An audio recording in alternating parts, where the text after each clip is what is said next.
Good. Hello, everybody. We're playing Morrowind. Yes. The idea behind this particular character, Rayton, is he is a Breton who beats people with a stick. And that is the depth to his character. He is also exiled from High Rock for having done bad things, and he has a wig on, as you can see. However, we encountered Fargoth and Faldil. Faldil is a mercenary who unfortunately has not progressed very well. As you can see, his skills are in the 44-ish range. He's kind of decent at everything. He's, you know, he's just all right. But then we talk about Fargoth. And Fargoth, you see, he is the ring bearer. For those who don't know, he has a ring that allows him to heal himself. And this ring regenerates automatically over time. Now, Fargoth, however, grows stronger as I do. Meaning that he is capable of holding his own. He has 97 short blades and 96 light armor, and he has 216 health. I have 94 health, meaning Fargoth has ascended far beyond me already. He is a tanky Bosmer. Fargoth is far more powerful than Faldil. That's why Faldil, I've loaded him with arrows, and I expect him to use archery. Because I don't want Faldil getting in the fray and dying instantly, whereas Fargoth is tanking those hits. See what I'm saying? Now, we just finished a quest for the Imperial Legion. We are a freelance soldier with the Legion, which basically means, you know, a soldier of fortune type deal. We come in, we do a job, and we get rewarded with pay, either goods or pay, basically. We're not full-time Legion.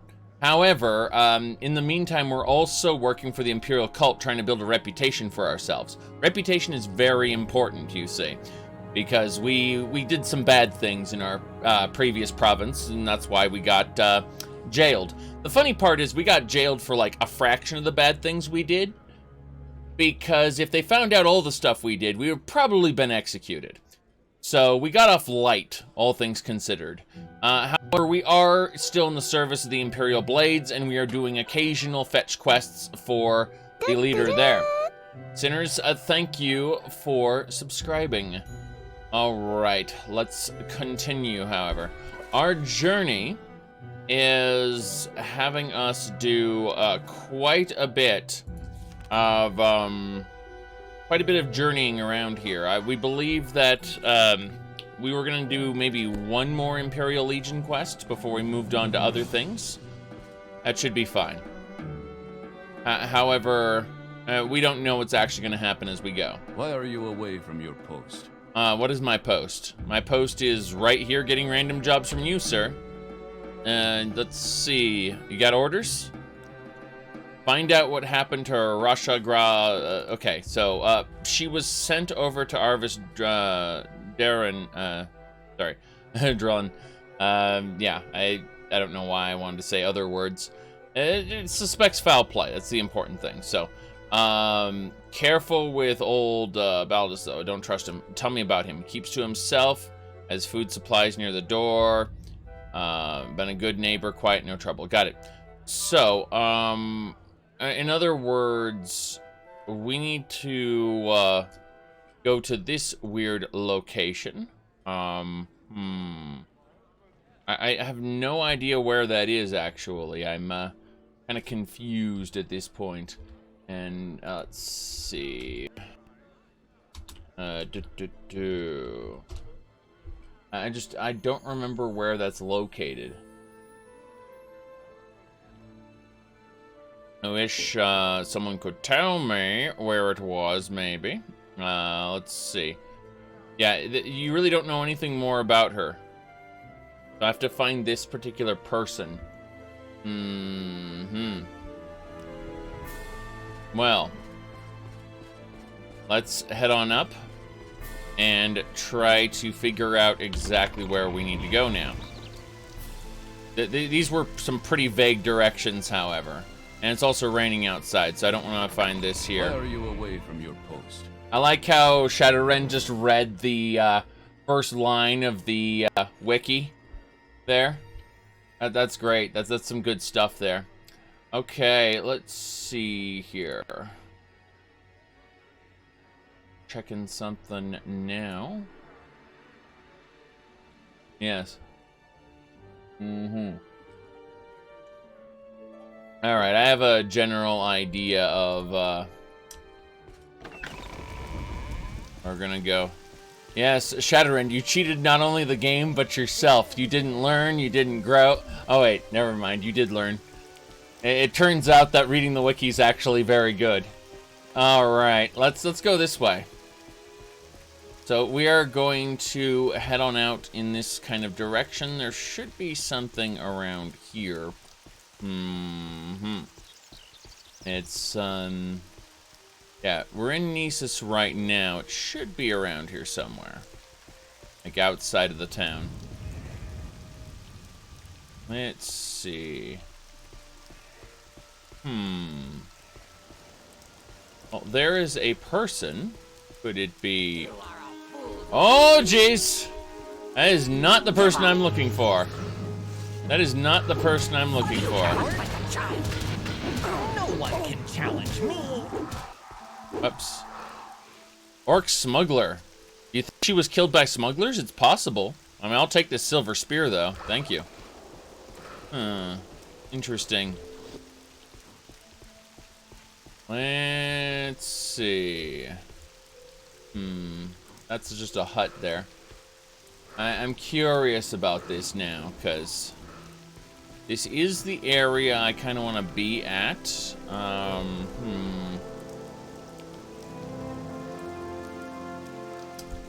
Should be a Velothi tower around here somewhere. Okay. Right.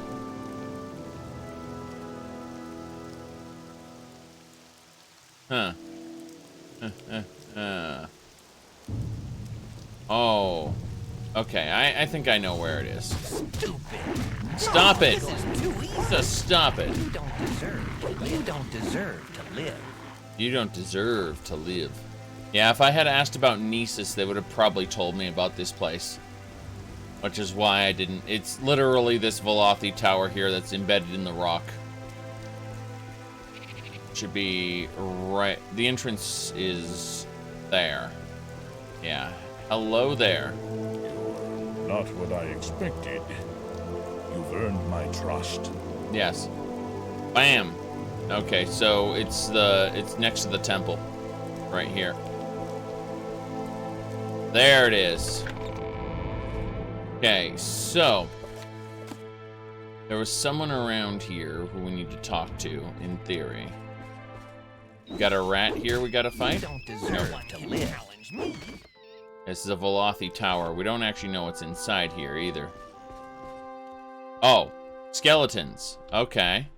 That's fine. We're gonna quick save. No question about that. Let's have a look around. Oh, everything sounds great. Skeletons. My skeletons will help.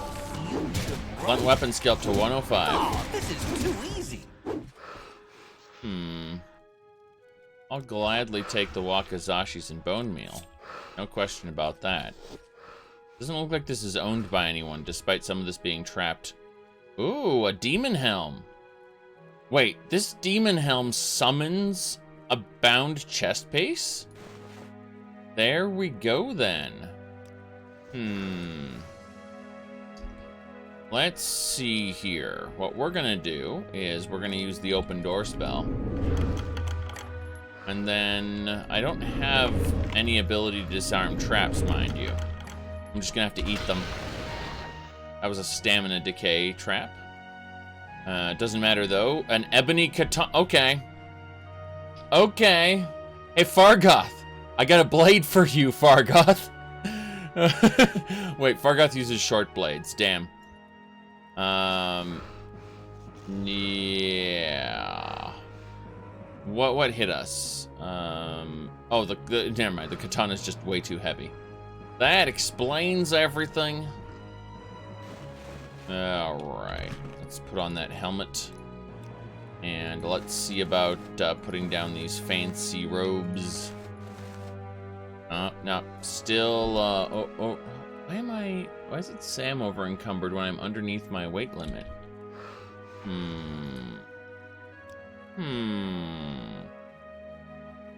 Oh, this is 639. I thought it was 539.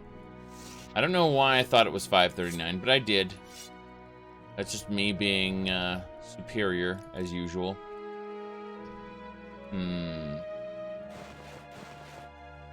Looking at all the things I've... It's the potions, isn't it?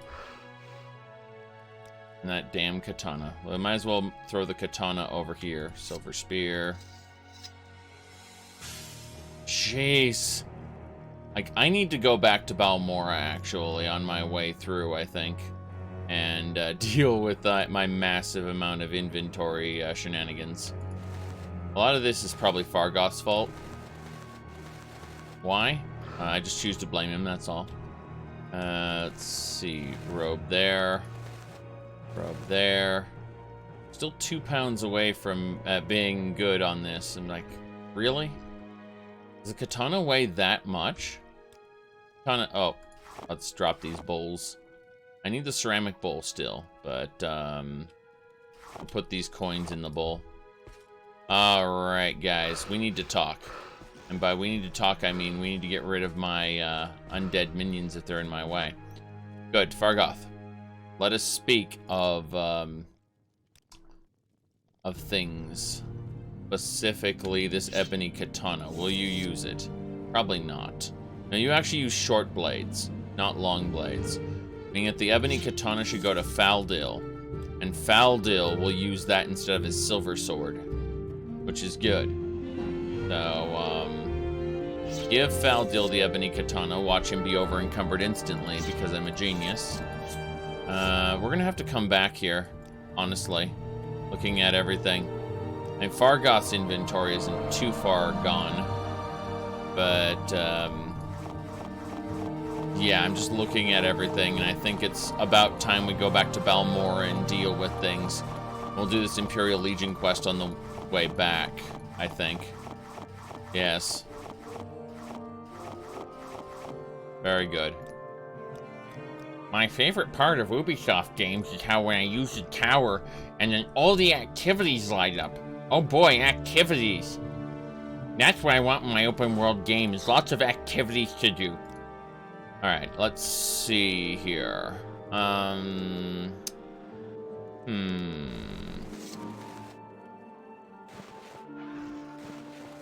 Yeah, we're basically good to go. That katana that was weighing me down, believe it or not. Yeah, we're actually fine. Yakuza's a bit different. Yakuza managed to take the activity concept of,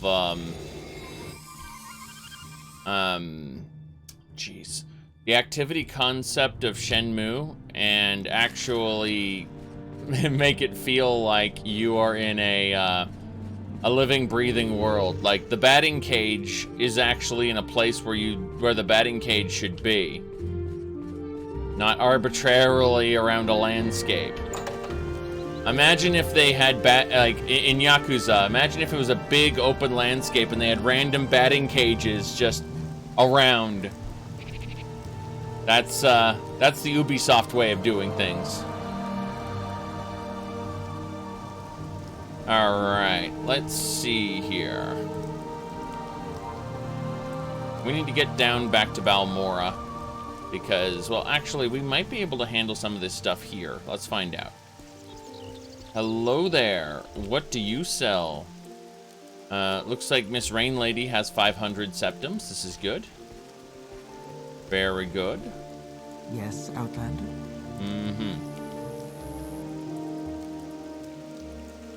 Okay. Hidden items marked on your mini-map? Well, obviously, if they weren't hidden, they'd be on your main map. Doom Eternal does the opposite. It displays things on your main map if you get close enough to them, but it won't tell you what they are, and then you have to actually find them in the world, which can be difficult sometimes. But not nearly as difficult as any previous game. They're afraid you'll miss things, so they kind of mess with that. It just works spell. Here we go. There we go. 99. Ain't good. Repair this stuff. Still 99. We need to max this out. There we go. She knows it just works now. So we're going to tell her that this chest of elements needs to be sold. Very good. The mercantile skill is at 103. Very good. Checking a couple more things. Want to see. She does not have any arrows for me, so she only buys armor, right? Did I sell her Viper Stars? No, she only buys armor. Oh, that makes this virtually impossible. Yeah, it really does. So what we'll do is we'll grab the Bone Mold, Chitin, Imperial Steel. Yeah, those things we can sell. Those things we can sell. Very good. Nah, almost. See, it's not just 100 Chatterend, it's actually 100 plus a lot of bonus points through the spell. Meaning that it's effectively 100, but as you do things that might piss her off, it will decay from the bonus points, not from the 100. Does that make sense? All right, let's see here. Bone Mold Boots. So she's effectively, for the purposes of hating me quickly for doing bad bartering, she's well over 100. Even though disposition caps at 100, the spell is eating the extra hate for kind of cheating her out of deals. And just ask for double. She did not like that.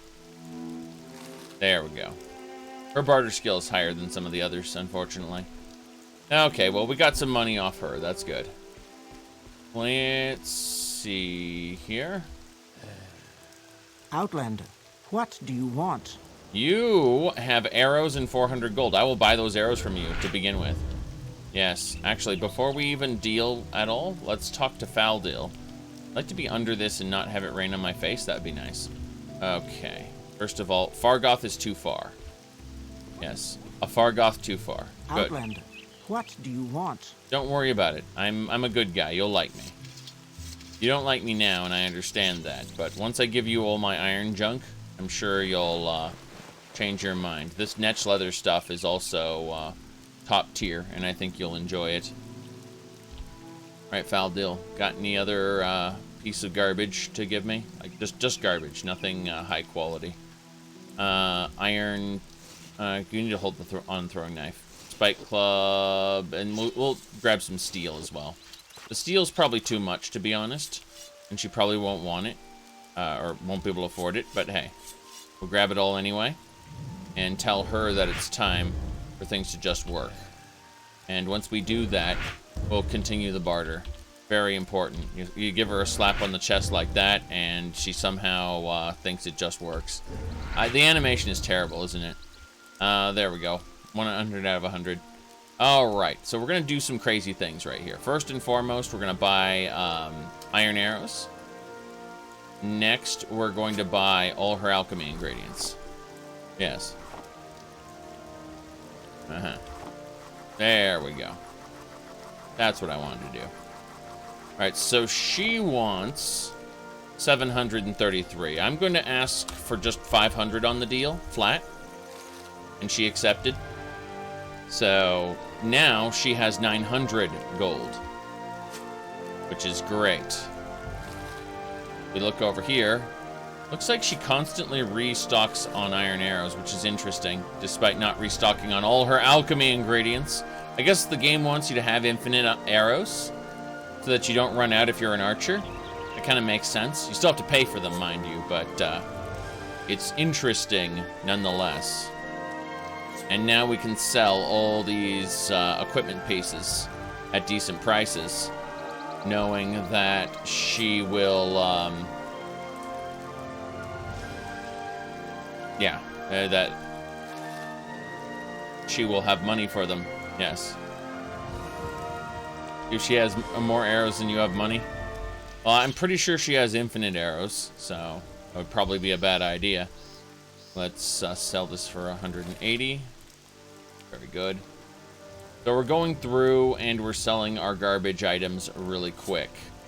This is pretty important because it means that we'll get our money back from having bought all those alchemy ingredients and arrows. I do like that idea and all. Yeah, she didn't want to pay that much. Fine. There we go. Anything else? Bows, of course. Steel bows. So 181. Good, very good. We are our mercantile's up to 104, and we've reached level 30. To think we would obtain such great heights by being a merchant. Very good. Steel club. Let's ask for 30. Let's ask for double its value. She can't afford that transaction. 27 it is then. 27 it is then. There we go. We wiped out her money. We got a bunch of arrows and other things. Faldil can take those arrows. I believe there are, what, 100 iron arrows, something like that. Of course I can't find them because I'm a genius. There we go. Iron arrows. Drop those there. Next, guess we should just give Faldil all the iron items that I couldn't use right now, or I couldn't sell her anyway. That's fine. That's fine. We are no longer over encumbered, but I should continue giving him items just so that I have a bit of room. Not gonna give him the demon helm, that's for sure. Alright, this looks good. This looks good. Let's head back to Balmora. Let's deal with all our alchemy ingredients and stuff.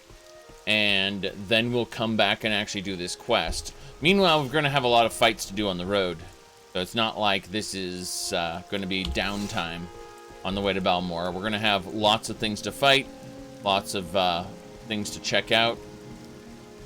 Probably just more things to fight. But yeah, it's going to be a gauntlet back to Balmora. Then we'll put all our stuff in our centralized location at the Mages Guild.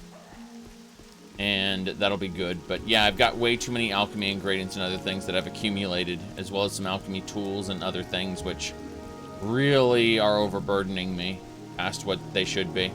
We got a drag staff right here. Looks like an owl at the end almost. Just when you look at it from the right angle, that big lumpy thing looks like an owl. Alright. Again, reminds me of Athena. For some reason. Alright.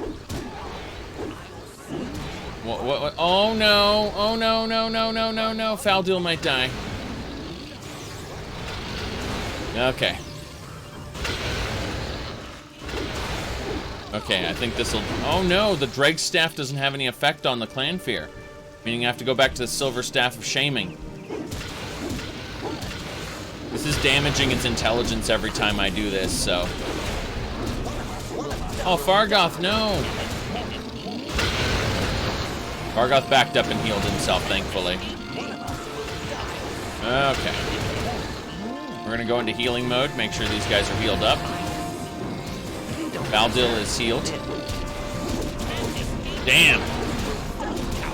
Freaking Daedra. Daedra are crazy sometimes. Okay, that was, yeah, Dragonian, which is a, that's basically just a Fire Clan Fear, but it's called a Dragonian because it's part of Morrowind Advanced.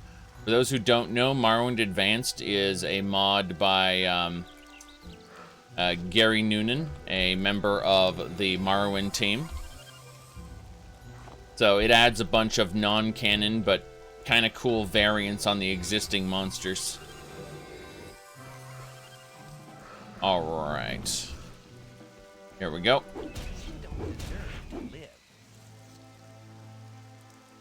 Ooh, so they're technically Coda.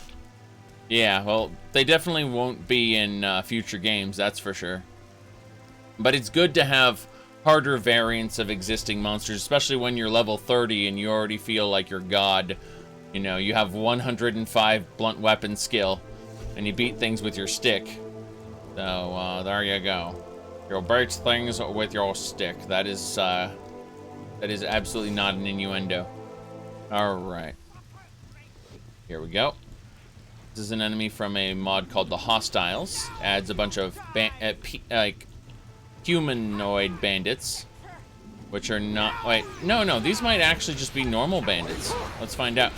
Oh no, it's the Hostiles. There's 3 of them. Does one have a purple face? That's interesting. I wonder if she's a vampire. No, it looks like some kind of veil. That's weird. Okay. We should be fine. Yeah, she's actually got a some kind of like pink mist coming out of her face. That was a named lady, actually. It's a weird mask. Huh. Let's try it on. Might as well take all her stuff. No reason she and another named lady. So these aren't members of the Hostiles. They were just hostile ladies. Looks like a Daedric cultists from the fact they're right next to a Dunmurray stronghold. Let's check out this mask. Oh, jeez. Really? Wow. Oh, wow. Give it to Fargoth? No. That would ruin Fargoth's amazing face. There we go. And hostile ladies, you know the feeling. Oh boy. Oh boy.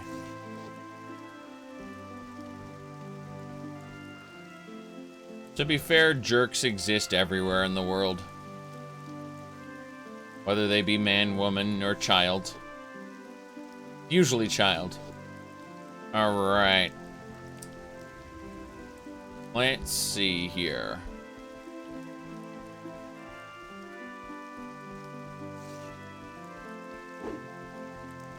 Well, usually the folks who go, why don't any girls like me?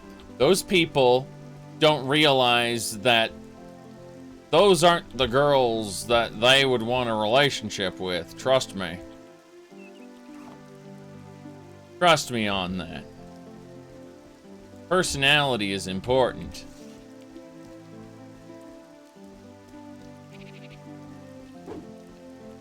No, right. Bam. Okay. That was just a Nick sound. Let's continue.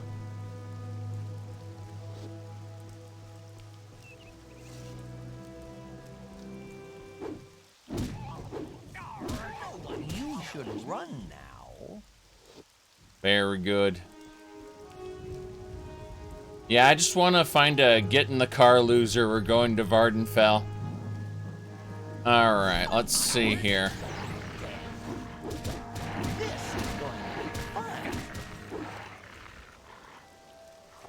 Let's go this way.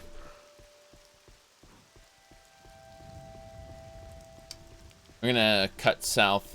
Might as well pull the Kagouti. A lit's coming as well. Careful with that, friend. Oh, sorry, Faldil. Have a heal. One of us will die here, and it won't be me. Careful with that, friend. Yes. Moving on. Moving on.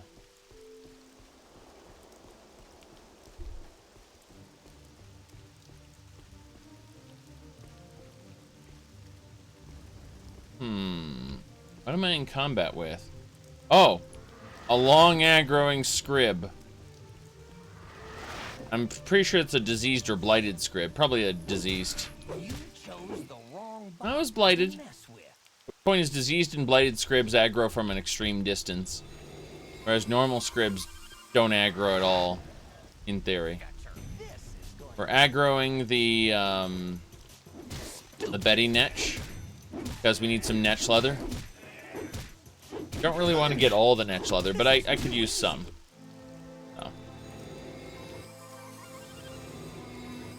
There we go. We're doing well enough. This is normal scrib. Get that scrib jelly. See what I mean? Crushed up scrib is the best, according to the Dunmer anyway. Oh, this is too easy. Crushed up larvae are just the best. Yes. That's what scribs are. Scribs are larval koamas. They haven't hardened and then hatched into their final form.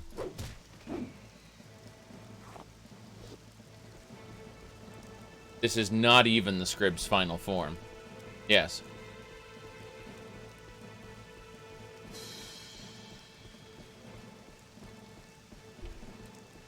Reminds me of Metroid 2, honestly.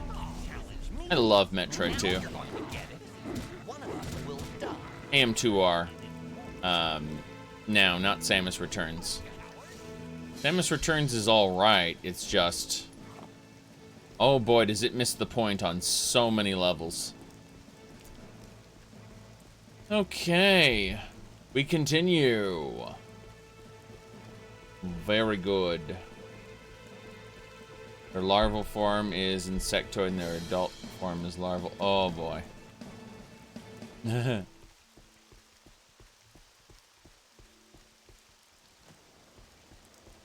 Yeah, no. Although, I'm thinking of Mind Flayers now. There's an interesting, I've got an interesting life cycle, I gotta say. They can just basically be put into almost any other creature. Even like an Earth Elemental. There aren't any brains to devour from those guys, you know? How do you do it? Magic. It's magic. That's how we do it. Now you're going to get it. Okay.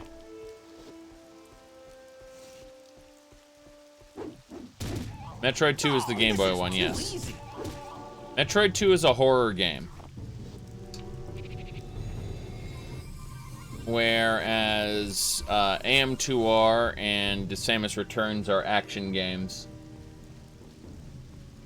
AM2R is able to retain some of the horror atmosphere, but not really. And Samus Returns just kind of misses the point entirely. The whole point of Metroid 2, the Game Boy game, is you're going through these dark hallways where you can barely see anything in the distance, and suddenly a boss is upon you, and you have to fight it, and there's, 40-something of them to exterminate, and it's a literal genocide you're performing.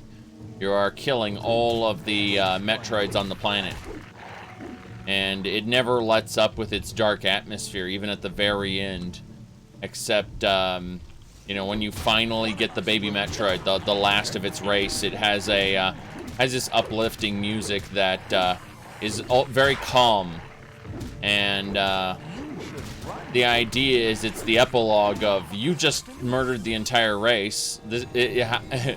You should reflect on your actions type thing.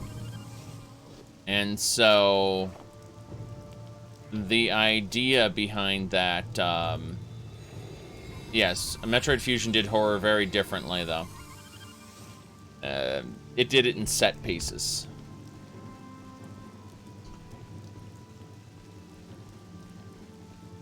The problem is that Samus Returns went and turned that that epilogue into a fast-paced kind of synth music with a bunch of enemies you're fighting. And the whole point of the walk back up to the surface was, at least in the Game Boy game, was, that there are no enemies here. There's nothing left for you here. It's time to make your trek to the surface because everything's been killed. This is a lifeless planet now, in theory. That was the message you were supposed to get from the game. Hello, sir. Let's see. Greetings, traveler. Archer wishes you well. Maybe you want to help him with some pressing business. Pressing business? Yes, most pressing. You have a shipment of clothing, fine clothing, you see. Is to get to Aldrune. I fear other business draws me away. Perhaps we can make an arrangement and deliver these shirts. These fine shirts to another clother in Aldrune. Will pay you for the services. A gracious woman. Swear his oath to Zenithar. To seal our arrangement. Let's see here. Not right now. Not right now. Yes, very sad for both of us. Said, perhaps he will not accept your oath. I must go. So there you go. No shirts must get to the marketplace. See, I said no because I didn't want to do it right now. I didn't say I won't swear the oath. I'm just gonna reload back over here and kind of look at this and think about it, because what I actually wanted to do, just going down the road really quick. No big deal. I didn't get that far waylaid. This is just an answer. Save before you talk to people, because I may want to mess with some other things. But yeah, I missed the one Cliff Racer fight. No big deal. Okay. As I was saying, in Samus Returns, they turned into an upbeat thing with a lot of monsters, and it kind of kills the atmosphere that the original was trying to portray to you. Was that this this is a sorry, hold on. Good. That there's nothing left for you at this point in the storyline. Alright, so we saved it before we swore the oath to Zenithar, which is good, because if you screw this up, well, people hate you because you broke an oath to Zenithar. Oh boy. Now, let's see here. As I was saying, I will swear your oath to Zenithar, yes. So, the person I need to get to is Bavel the Clother. Sure, I swear to Zenithar I will deliver your shipment. Yes. So, there we go. And, yep. She is under the big shell. So you just go into the big shell, talk to the clother there, deliver the shirts. So clumsy, all my fault. Sometimes the random Argonian dialogue will literally say, Master was right to punish us. We are foolish. And it's like, oh god, you're a free Argonian. Why are you talking that way? Alright. And that's because all Argonians have the same idle dialogue. Oh boy. Let's see here. Well, with an insistence to correct me like that, your username's on point. Alright, let's continue here. Yes, we're going this way. I'm joking, of course. But, yeah. We talked about this another stream. We talked about the hippity-hoppity Argonians thing there. We definitely talked about the Elder memes and trying to go Elder Scrolls for all, not realizing the racial tensions that Bethesda themselves created enriches the world, and players should be allowed to roleplay that kind of stuff. Yeah, we had a nice discussion about that. That was fun. But yes, as long as we're playing Morrowind, there will be Argonians being property jokes. It's a fictional game with, let's be honest, an oppressed people that, you know, are, like, glorified by the game itself. Right? The oppression is glorified by the game. So, you know, I'm playing personally as a Breton, but I am respecting the laws of Morrowind. It's why I'm not freeing any of the slaves. And, you know, later on I might play a tribunal worshiper, or I might play, you know, an Imperial who's helping to free the slaves, something like that. Correct. That is exactly what the Elder Meme said, is if you roleplay a racist, you're a racist yourself. And like, if your roleplay glorifies, you know, something bad in the real world, then you really need to, examine why you're enjoying the things you do. And it's like, bitch, I'm role-playing a necromancer. There are people who literally butcher human corpses in the real world, and I don't support that, yes. I mean, I personally love playing, I love playing religious fanatics in fantasy worlds. I don't actually care so much for, let's just say religion in general. I mean, I study it because it gives you a lot of insight into culture, but I don't, my particular religion adheres to a non-interventionist God. Like, I'm talking about real life. I don't believe in a God that actually, how do I put this? My religion rejects the concept of divine revelation. Meaning that it rejects the Bible, the Quran, so on and so forth, as credible sources of knowledge of the divine. So, in other words, I would never be a religious zealot in real life, but I love playing one in video games and in tabletop RPGs. Like, my favorite, I say this often, my favorite way to play Dungeons & Dragons, I play Dungeons & Dragons all the time, by the way. Now you're going I used to play Dungeons & Dragons. I used to play a lot of different characters in Dungeons & Dragons. However, my go-to has, like, whenever I'm not entirely sure what I want to play, my go-to has always been the Cleric Bard. And, you know, social skills and religious overtones.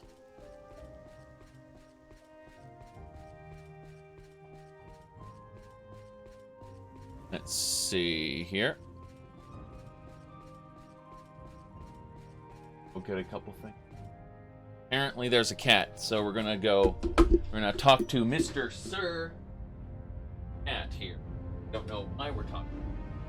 We're talking to the cat. Is that the wing? Cat one? Why does the phone in?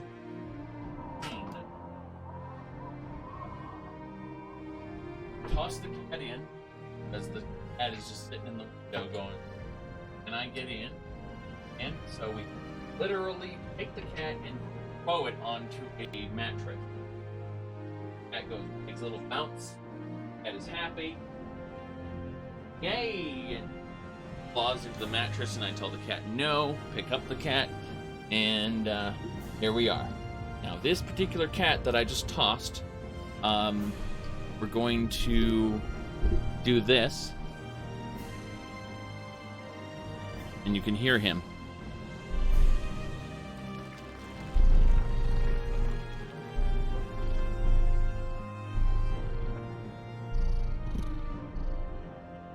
Yes. He is a purring little fuzzball. Right? Yeah.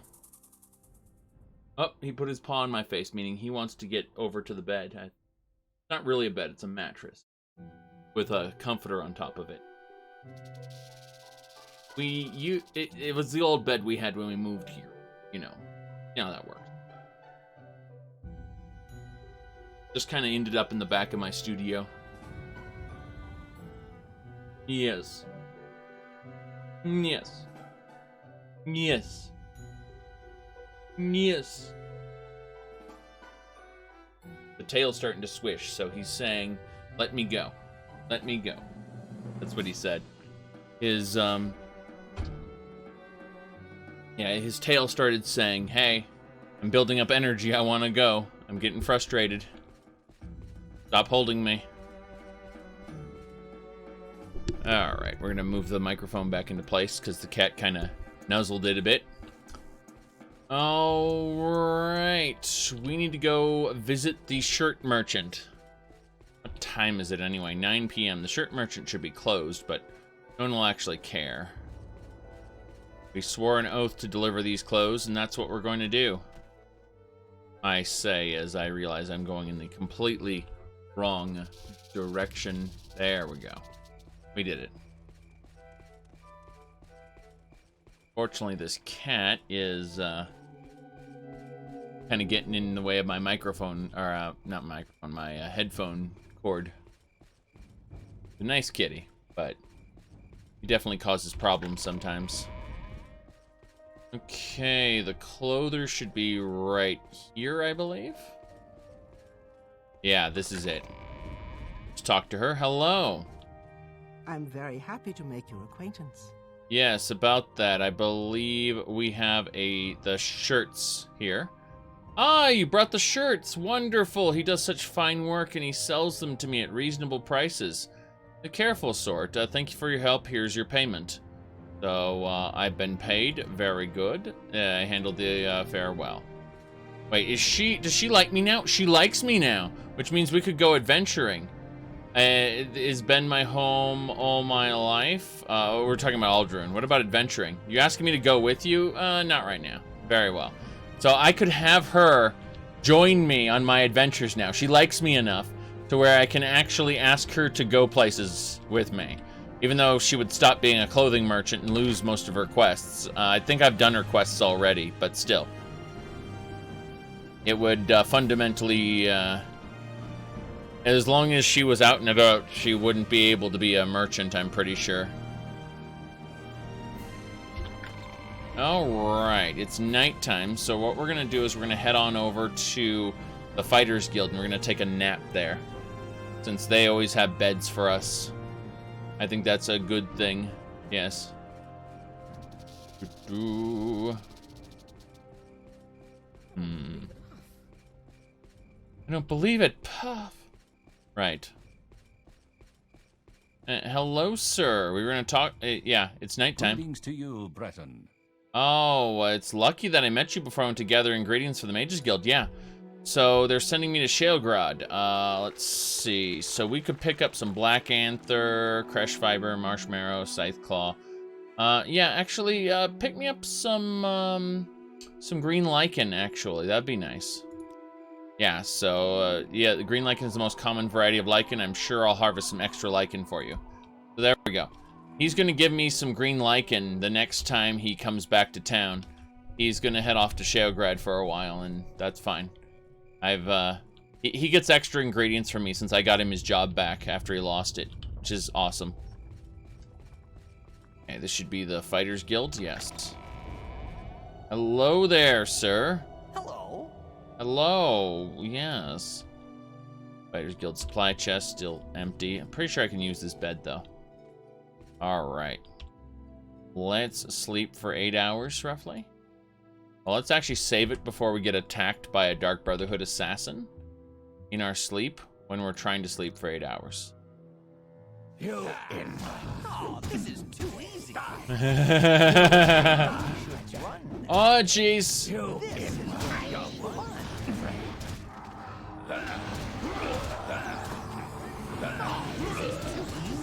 Good. About that, Dark Brotherhood assassins. You may be in a bad way, considering I'm a summoner. I summon the undead. Okay.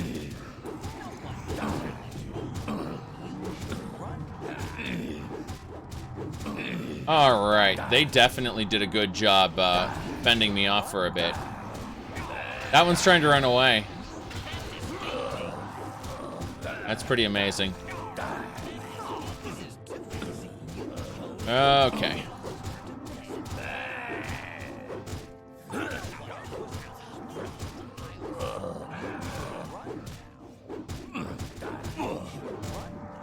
You should run now. Okay. This guy's almost done. We won. We defeated the Dark Brotherhood assassins. All right. Very good. Very good indeed. Alright, let's get our 8 hours of sleep that we wanted to get before the Dark Brotherhood tried to jump us. Really? No, no, no, no, no more Dark Brotherhood assassins. Oh, this area's been compromised. They know where I am. They know my name. Oh boy. Okay, well what we need to do now is we need to drink some Magicka potions. Yeah, that was Magicka Fortify and I wasted 3 of those, so I'm a genius. I am a genius! Let's go with the Restore Magicka bargains, so. Don't worry about it too much. There we go. Give me a Bone Lord as well. We need a Bone Lord here. Where's my Bone Lord? There we go. This is fine. Excellent. Bone Lord, though. I mean, why are they after me? There's some kind of prophecy or something.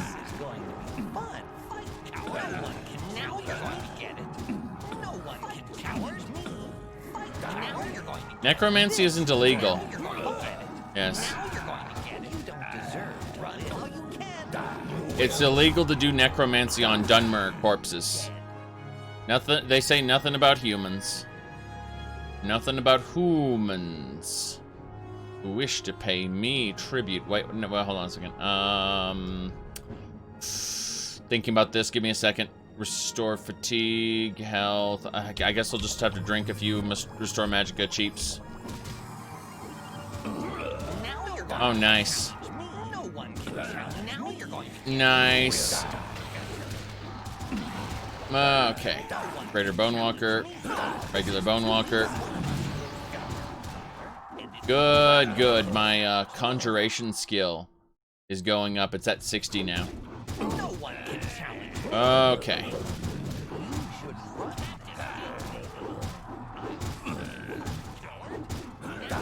Good.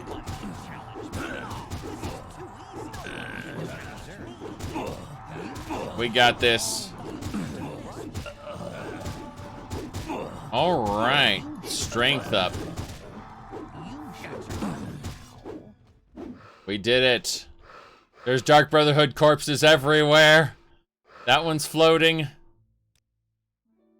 Oh boy. Oh boy.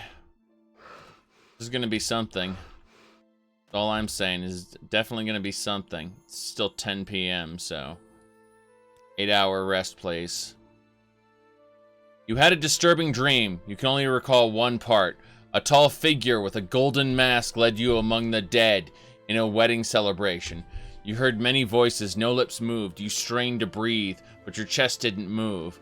A tall figure spoke, and spoke with each figure as you passed them, laughing and joking as if they were alive, but they made no reply. You tried to cry out, but without your breath, your tongue fluttered in vain.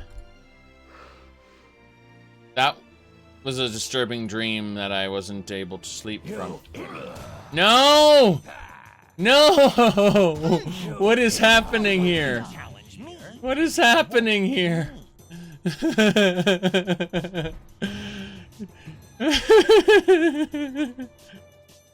Oh boy. This is too easy. Is it really too easy, or are you dying right now?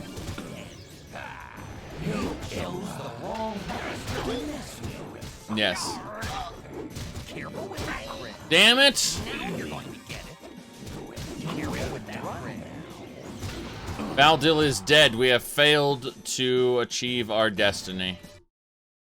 Yes, we have failed. We have failed. Test 3 MP experience. I know, right? Well, we're not sleeping right now, that's for sure. Jeez. I don't know what to say about this other than I'm taking all your loot. Uh-huh. Yes. Dark Brotherhood loot. Faldil. Wait. Fargoth must ascend. Fargoth. Take off your robes and show them the truth. what you truly look like underneath that that robe there, as he is naked, of course, but we don't talk about that. Robe, there it is.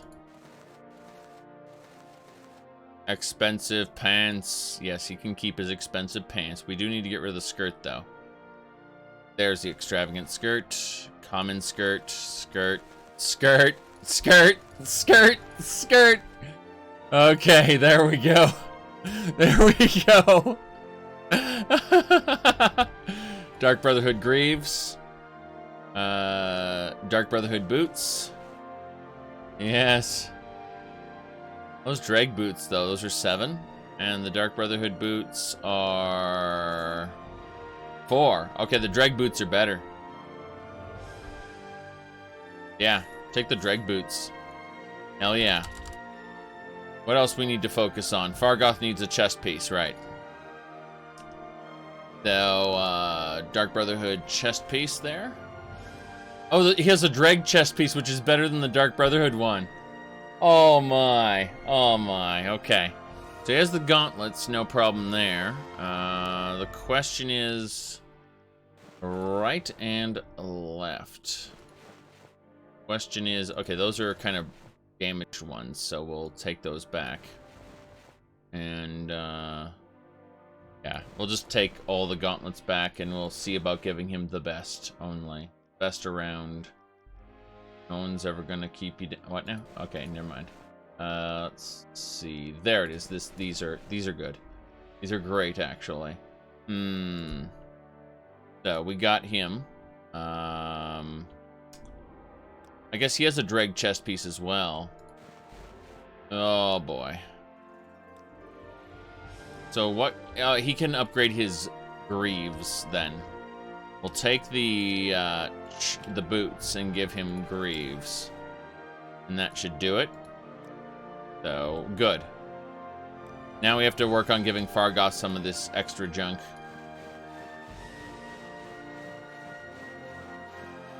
Something about us being massively over-encumbered and Fargoth not being massively over-encumbered. You know, just a thing to think about, I guess.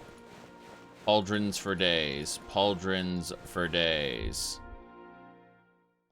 Is Fargoth the Navarine? We don't know. We don't know who the Navarine is. Although it's possible, very possible, that Fargoth is the incarnate.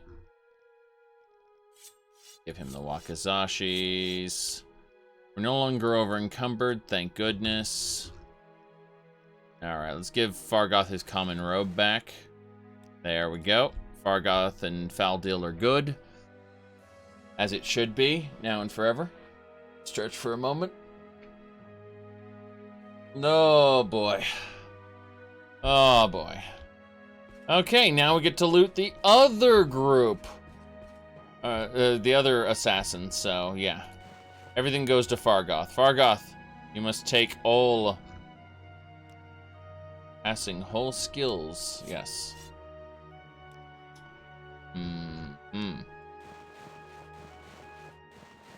Fargoth is taking all of the things. Wait, not the helmet. Don't give Fargoth the helmet. It will transform him beyond recognition. There we go. That's the way. Assassins everywhere. Yes. I assume that was a party. One they'll never recover from. Alright, well, we've figured out we can't sleep there. If we sleep there, we'll get attacked by more Dark Brotherhood assassins. Oh, boy. Hawk level 75 on that one.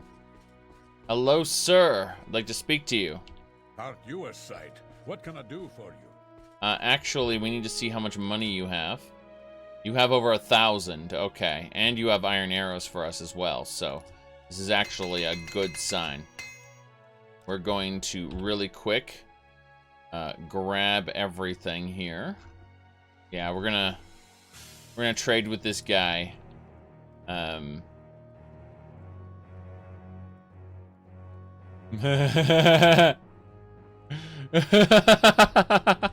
just looking at this right now. Like,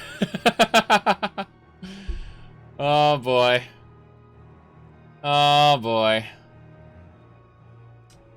Okay, so let's do this. Yeah, good luck. Let's see.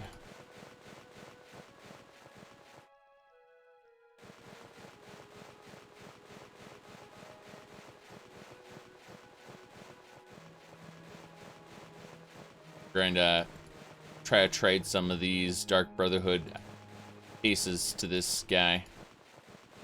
No big deal, just, you know. We've been attacked by Dark Brotherhood. How would you like to deal with their armor? You would, wouldn't you? They might attack you and kill you for this, but who cares? Who cares? As I go to cast, it just works. Convince this guy that it just works. He'll buy into the hype and then I can rip him off. Very good, very good. Let's do it. Not quite. There we go. He was too busy looking at Faldil to notice that I'm casting spells on him. Don't worry about it. Don't worry about any of this. There we go.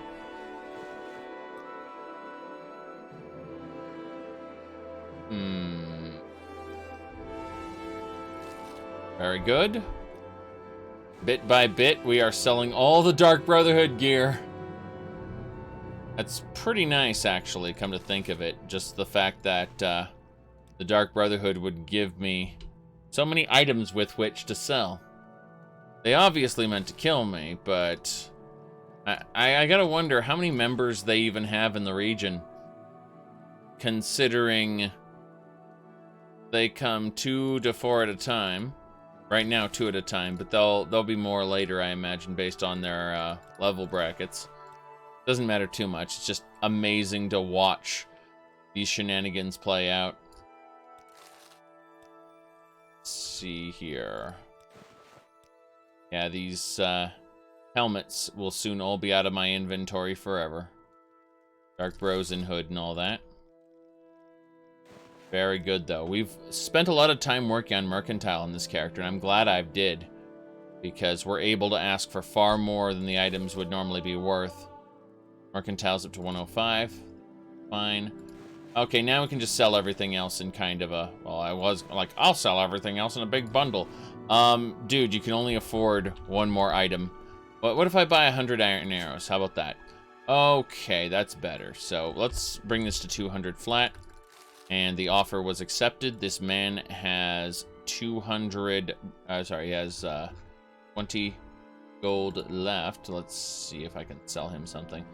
Nah, there's nothing I can sell him that's very effective. So let's go back to Fargoth and say, hey, Fargoth, remember all those Dark Brotherhood pieces I picked up from you? I need to give back some of them because this guy was not rich enough to buy all of them. I totally wiped out his inventory, convincing him to buy things. So, what can I say? Except you have to hold the rest of this, Fargoth. For now. Oh, geez, all the alchemy ingredients I picked up earlier. I'm just thinking about the logistics of all the different alchemy ingredients. I should go to the alchemy shop here in Aldrune and pick up some more. Come to think of it. Might as well make the alchemy vendors rich. I think that's a good idea. Let's go ahead and really buy into the alchemy market here. See if I put anything on the ground. Yes, ash yams. All right. If the alchemy shop's still open, we'll go and we'll sell, or we'll buy their stock out, basically. So we'll run around town looking for alchemists. There should be an alchemist in the Mages Guild. We're just gonna go and buy all the alchemy ingredients from all the people in town. I feel like that is a valid use of my time. You should be an alchemist, sir. All right, I'm intrigued. Go ahead. Yes, I know you're intrigued, and that's why you need to sell me all your alchemy ingredients. Now look, you want to sell it to me for 2,000, but I'm going to ask for half price. Offers refused. Okay, how about this? If you really like me, I think you really like me. You know that it just works. So since you know it just works, you should sell the soul to me for half price. How about that? 4,000. You mean 2,000, right? You meant 2,000. Okay, 2,500. There we go. So we're making this guy rich, for one thing. He didn't have that much money. But, yeah, we convinced him. Hello, miss. What do you want, Outlander? Do you have alchemy ingredients by chance? No, you have all the enchantables. If you have enchantables, that means you should be able to buy some things from Fargoth. Fargoth, show her your amazing goods. The chest of elements, chest of fire, chest of shock. I believe that all of these are suitable for your inventory, miss. Yes, I believe so.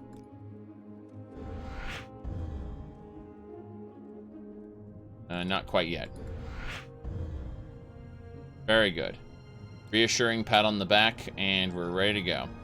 So, we are going to have a look. No soul gems, really? Seems odd. Yeah, I was expecting soul gems, to be honest. But hey, we might as well just go ahead and sell her the various items that she is willing to buy. How about 350? Really?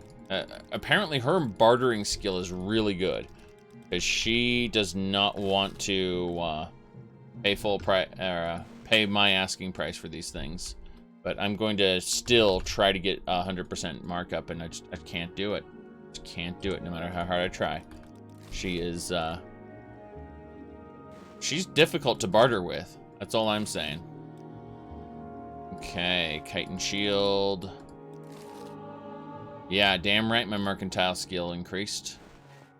Very good. So, we sold the cheap stuff. Now we're going to try to sell the expensive stuff again. Say 220. You can't afford that transaction. Very well, 191 it is. We'll wipe you out. Very good, very good. So, you don't have any more money. You don't have any soul gems for me. There's no reason to talk to you anymore. Let's get out of here. Let's go over to the alchemy vendor and buy out his stock as well. There's another alchemy vendor, not in the Mages Guild, but in the Veteran area. So we should do that. We're almost on the verge of doing high alchemy, and the reason we'll be doing high alchemy is because we'll run into more situations where we need lots of restore potions, as well as fortify strength potions, so we can kill enemies within a DPS window. And that is because there are special boss fights in the arena who are able to heal themselves rapidly, and you have to out DPS their heal per second. Haven't I heard of you? Yes, yes, you have. That's why I shake your hand with green particle effects and tell you it just works. That way I can convince you to buy this chest of elements for 250 instead of 150. Damn right. Additionally, there's some Dark Brotherhood gear, which you should pay an extra 100 for. Absolutely. 236. How about 336? You cannot afford that transaction. That's fine. I'll give it to you for the rest of the money you have. How about that? I think that's appropriate. Actually, hold on. Instead of giving it to you for that much, let's try this. Let's try... by the way, total cost is 0. Did I buy anything? I did not buy anything. No. So I'm actually going to cancel out of this. We're going to get our stuff repaired if anything needs repaired, which, yeah, that'll sell better once it's repaired. Okay. You should have some hammers for me. Yes, 10 journeyman hammers. Very good. You want to charge me that much for them? I say, how about 2 Dark Brotherhood items? And then you have 160 gold left. I'll wipe you out and barter for those. Excellent. So we got all her armor or hammers and the rest of her money in exchange for those 2 Dark Brotherhood items. Let's go buy everything from the alchemist. We can't barter for the alchemist's items, but we do have a decent amount of money with which to play with, so, you know, we absolutely can buy all the alchemy ingredients from her. Hello, miss. How you doing? Tidings and good wishes to you, friend. Indeed. I am a friend, so you don't care if I cast spells in your presence, right? Very good. Alright, all your alchemy ingredients. Oh, you got some void, wow, okay, this is probably gonna go crazy once I get to the void items, yep. Void essence, void salts, yeah. About that. Let's say 1,400, roughly, instead of 2,000. Very good. Very good. That is how it should be. However, I am massively over encumbered now. 666. Oh no. The time has come. So these Dwemer scrolls foretold of this time. Let's see. Yeah, this is not great for me, unfortunately, because I'm not in a situation where I can easily just drop stuff and be done with it. So, I have to drop my armor pieces in order to be able to get Faldil and Fargoth into range. And then I can say, hey, Fargoth, remember when you carried all those alchemy ingredients for me before? You're going to go ahead and get more of them. Yes. You just figured out now that, like, mercantile is one of my main things that I'm doing? you didn't realize that my mercantile is 105.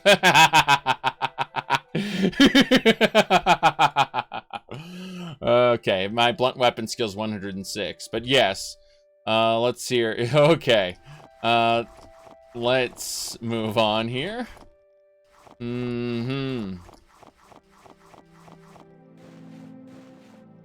We've been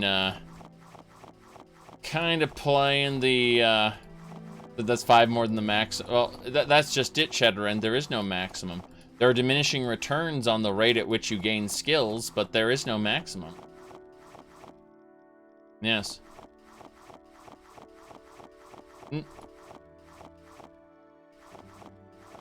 No, what happens is over 100 skill, it takes 2 skill ups worth of bar in order to get it up a point. At 110, it'll require 3, and then at 120 it'll require 4 bars worth, and so on and so forth. So it takes longer and longer for you to skill up the further you go over 100.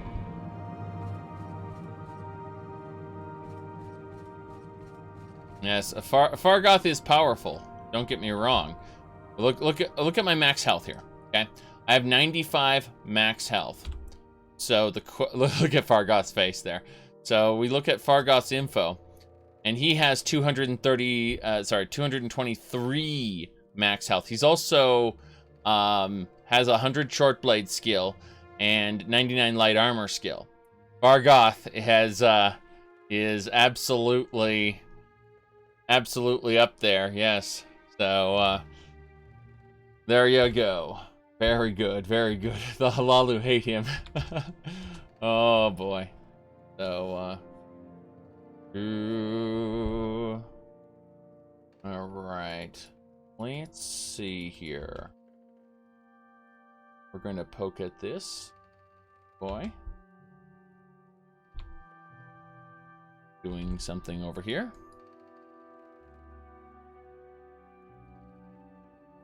I'm just going to really quick make a screenshot of Fargoth. I feel like this is possible. All things are possible with Fargoth. Yes. Okay. That should do it. Fargoth, yes.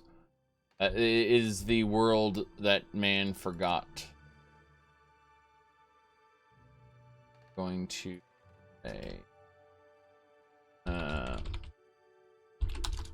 Elder Scrolls 3 Morrowind. Let's see. Fargoth power grows. Yes, I'm just gonna say that Fargoth's power grows. His max health is far beyond mine already. Okay.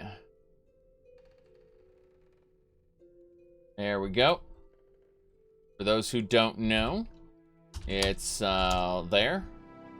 And I'll just really quick put that up so people can see. Yeah, so what I've done is I've just created a little thing here. Yes. Very good. I'm capable of holding my own. Yes. Dagothur has 300 health. Fargoth is getting on his level. Oh boy. Oh boy. Yes. Okay. Just gonna put this in the Elder Scrolls discussion really quick. So, there we go.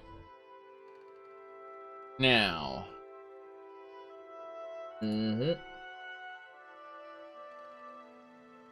Oh boy.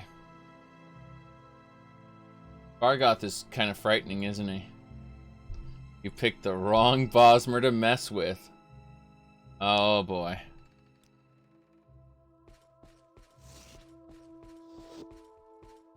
Body pillow Fargoth. Someone has already done that, probably. Alright. Let's get the hell out of here, I want to say. But we're actually just going to chill out in the town square for a while. I don't feel comfortable traveling at night, nor do I feel comfortable sleeping. Oh boy. This is better. This is great. Look at that. Oh boy. Oh boy. Let's put on some armor, shall we? Yeah. Ash storms.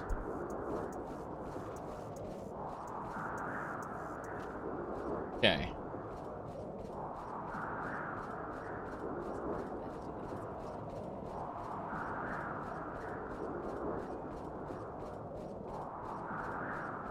Very good.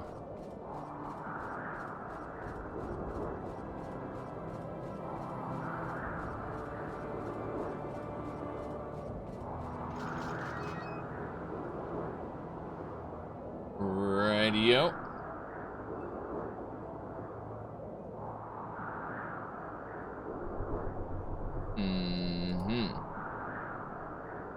Right. The blight coming from Red Mountain makes people sick, but Faldil and Fargoth are A-okay.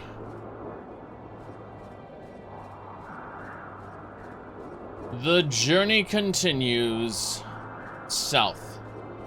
South, I say.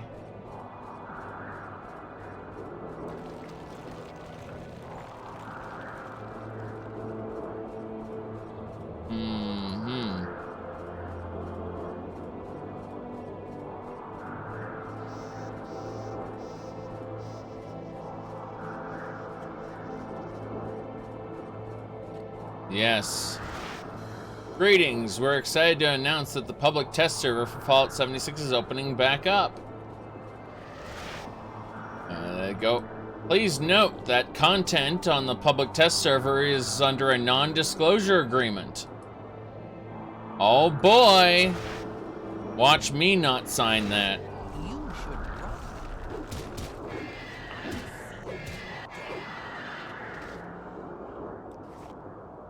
run. Okay. Let's continue. Let's make sure these guys are healed as well. Yeah, Faldil needed a bit of a heal. Restoration at 65.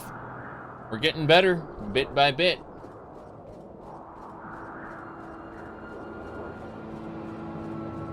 All right.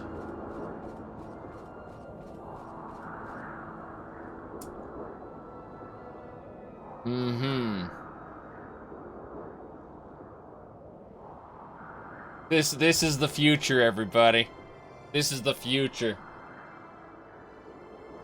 We taught a world-class artificial intelligence how to draw anime.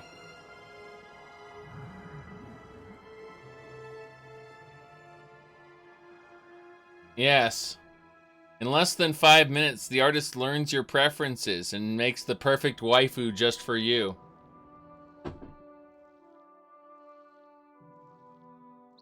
Yep. Oh, we're getting ambushed. Now you're going to get it. The waifus were just a ruse so the Kawama Forager could backstab you. There you go. Oh boy.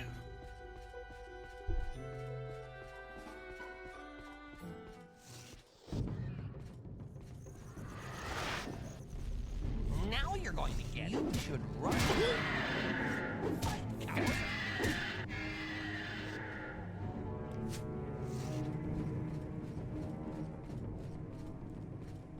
Watch this. Paralyzed, Faldil. Just for a moment. Your heart already belongs to Fargoth. Yeah, exactly. We need to take that and just replace it with pictures of Fargoth. That's what we need to do. Now you're going to get it.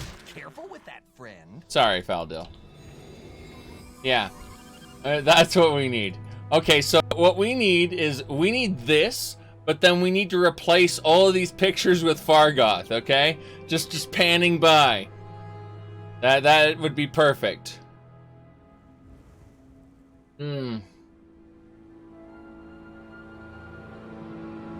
Alright. Serious business. Oh, and down here, you can press this button to meet your dream waifu. Now, don't you want to do that? Okay. How's the cure for cancer coming? Oh boy. Need a Fargoth calendar? Computer's dream of electric sheep.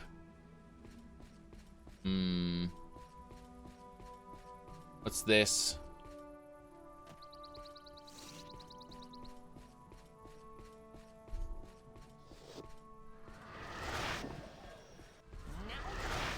At $90 for a waifu pillow. You do realize that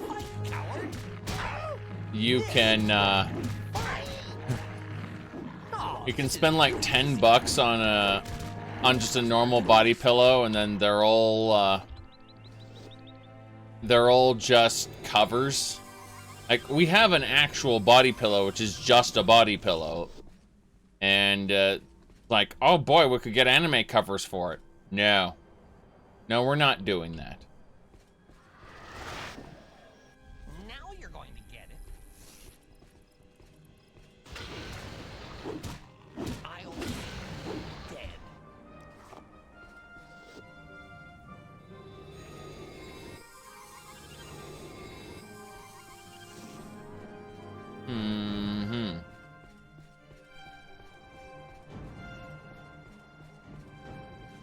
This way.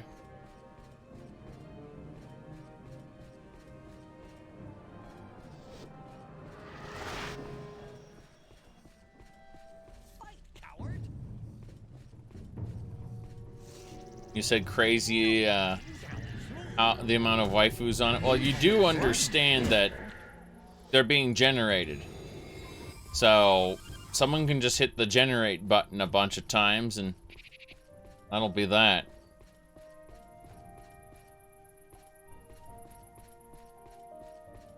They're all generated anime characters. What do you expect?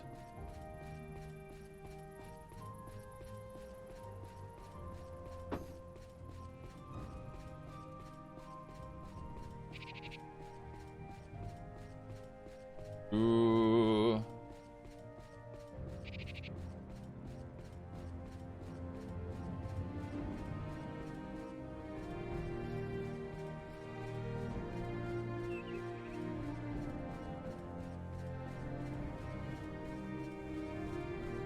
Alright, we're heading down through Caldera to Balmora. We're going to get our Balmora stuff done. Then we'll head on back up to Nisus and get some more stuff done there. Yes.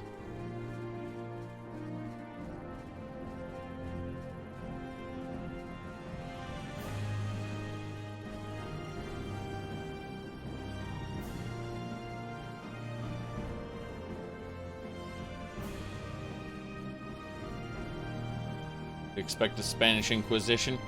Well, look at the history of the Dune universe when humanity was on one planet originally, and humans used machines to enslave other humans, and ultimately humanity was ruled by machines, but on behalf of a small ruling class of humans that controlled those machines. Eventually there was a rebellion, and that's what led into the space age, but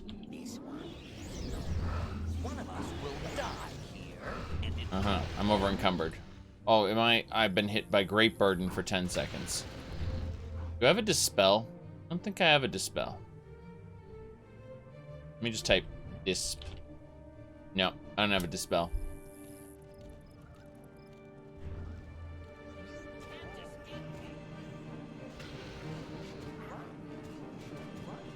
You should run. You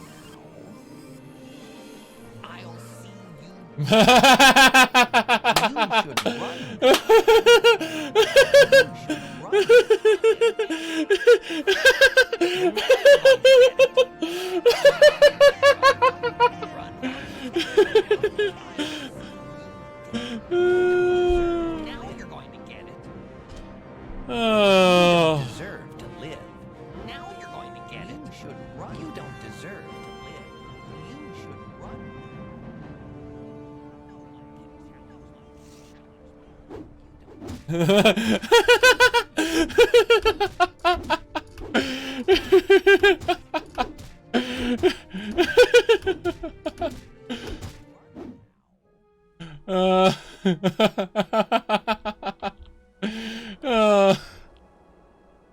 I read it on the internet that the games have bugs, right? Alright. Hold on.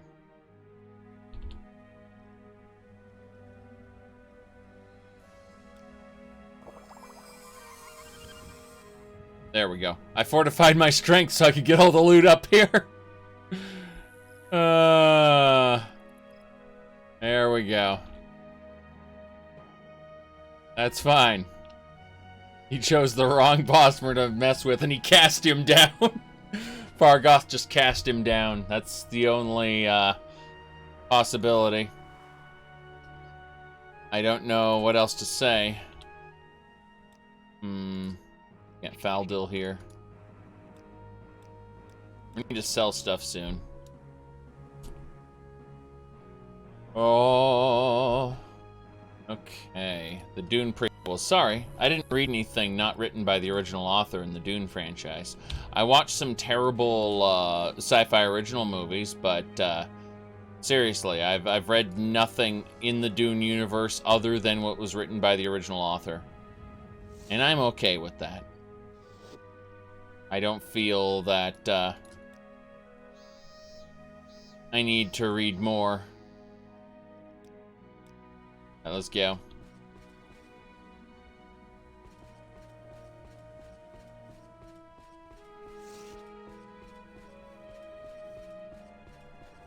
The movies missed a lot, but they were all right. And then the they were fun viewing experiences, despite again having missed a lot. Where things kind of go off the rails are with the sci-fi movies. The sci-fi original movies were terrible.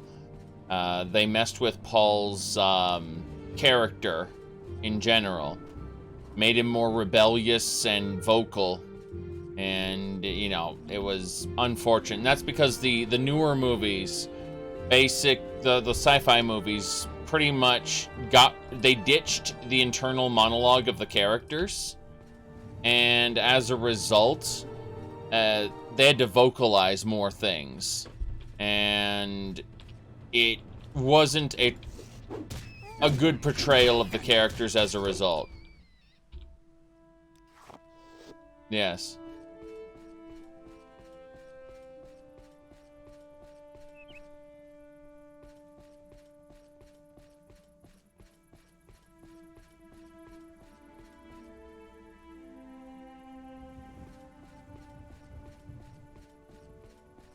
Okay. Let's see.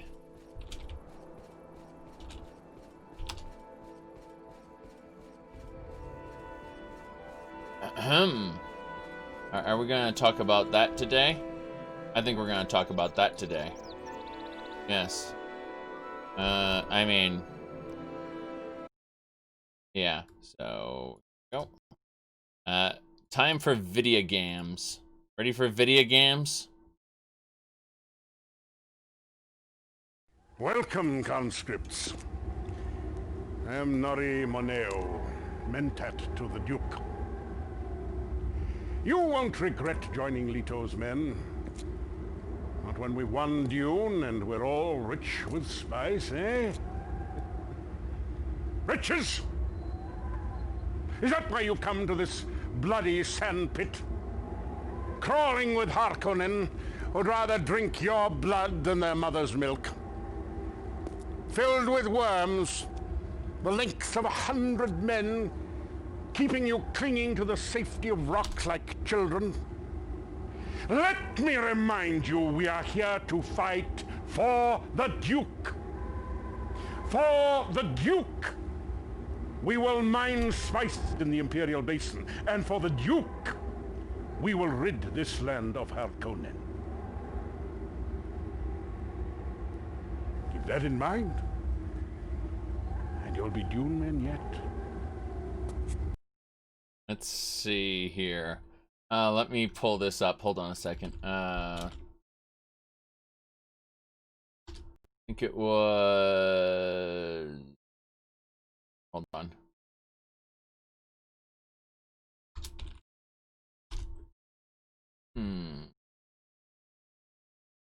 Can't find it. Okay. There we go. Almost finished. Oh.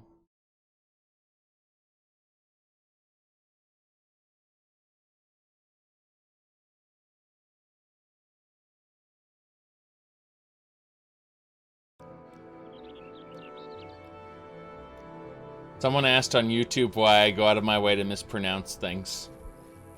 Because it bugs people.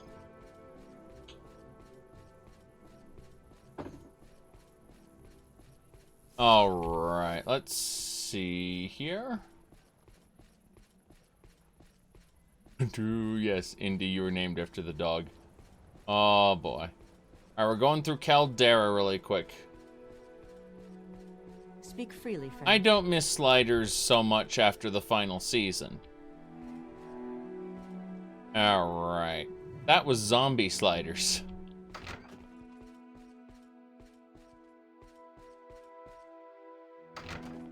Okay, first of all, let's go to the fine clother, see if this guy has any money.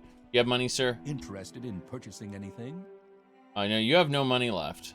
There's no reason to talk to you.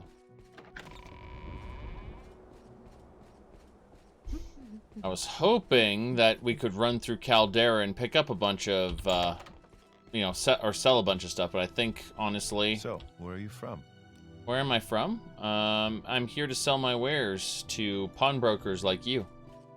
I am from High Rock, but there are concerns regarding inventory. Yes. We don't trade with Daedra. Alright, let's see here. We are going to, we're going to go over here.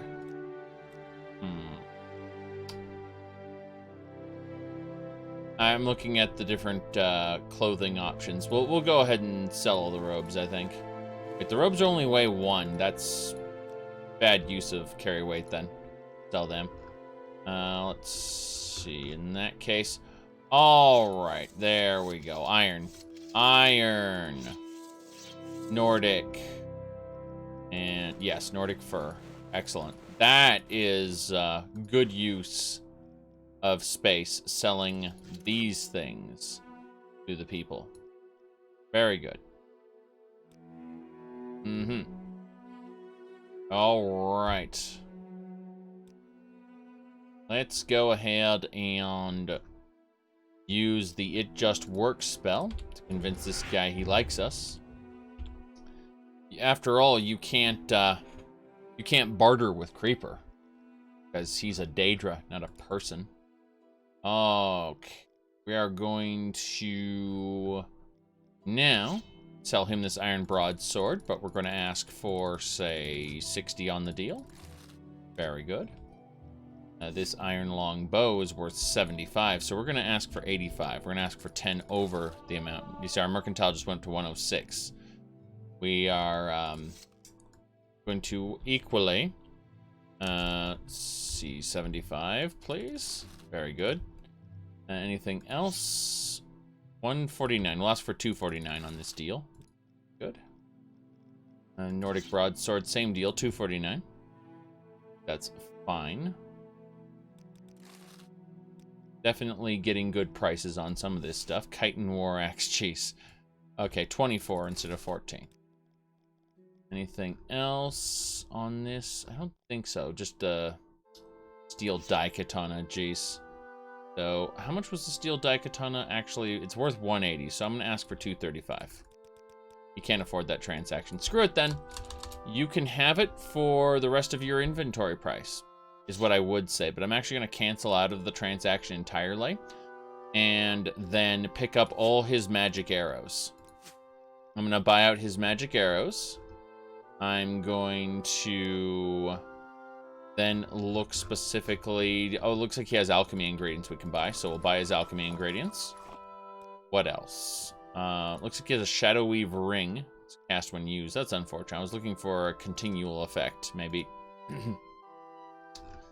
Don't see anything that would be of real value. So what we'll do is we'll buy his arrows, buy his alchemy ingredients, and then sell him this Daikatana. And it's pretty good. Throw the crossbow on top of that and wipe out his money. Very good. He has no more money, and he has nothing else I want as far as items go. What say you? What say you, indeed. I'd love to be able to sneak by this guy and get up there, but that's not going to happen for a while, right, Fargoth? No sneaky for us. Let's head on out of Caldera. We got to make our way back to Balmor. We'll check the blacksmith shop, but I'm pretty sure the blacksmith is still wiped out as far as his money goes. He might have some arrows for us, though. Hey, you. Speak up. Yeah, I'd like to repair this stuff, thanks. By the way, you were asking what kind of staff? It's a dreg staff. So, made out of dreg parts. Yeah, he really doesn't have anything else we'd want. He has 700 gold, though. Yeah, his trade is a blacksmith. That's fine.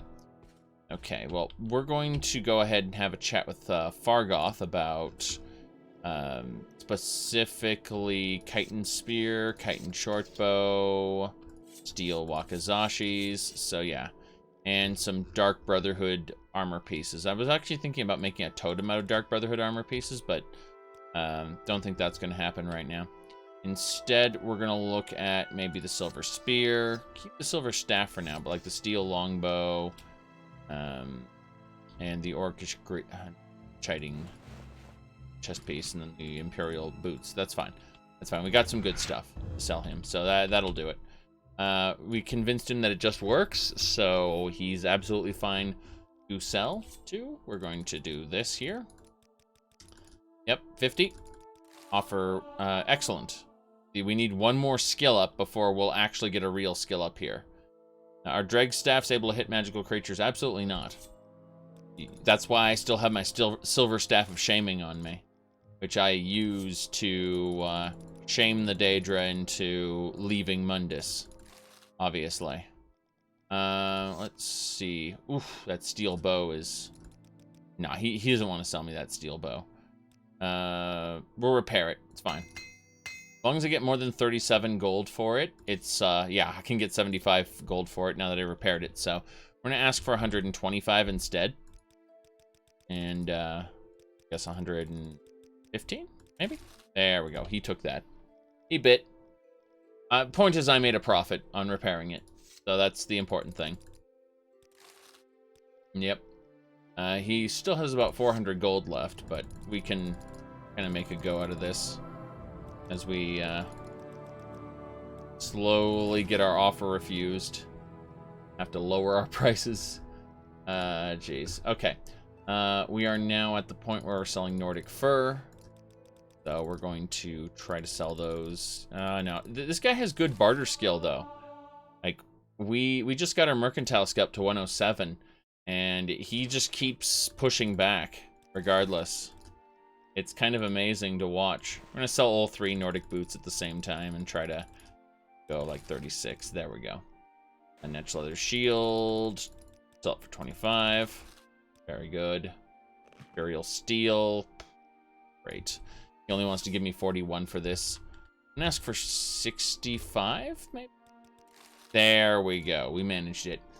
Yeah, he's got high barter skill. Let's try to sell the chiding for an additional 100 gold.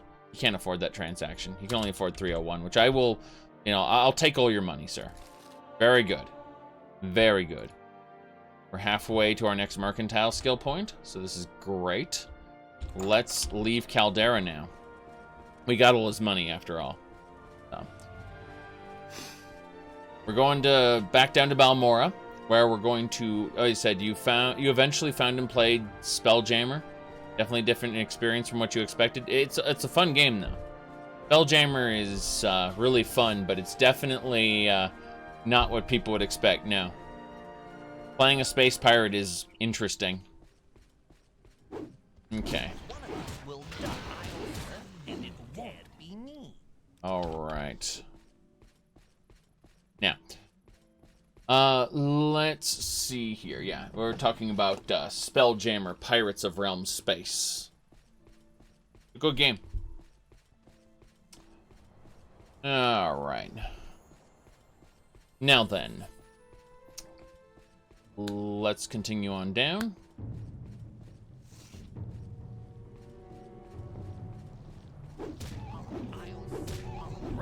Perspective of the battles that weirded you out, but consistently outdated compared to other games. Well, I mean, it was a space battle, but it's also an RPG. Like it's a Dungeons and Dragons space RPG. It's very difficult to balance all those elements together. All right. So they had space, they had boarding party battles, they, you know, and they had to kind of do it all in the same game, and the same team had to make it. So.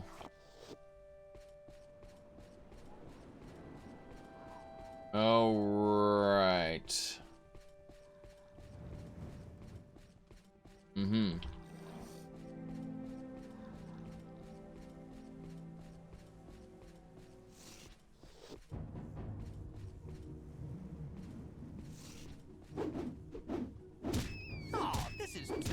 This is too easy.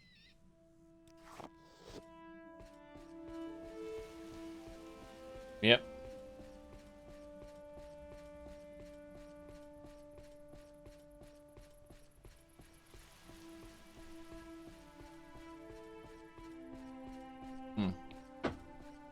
Onwards.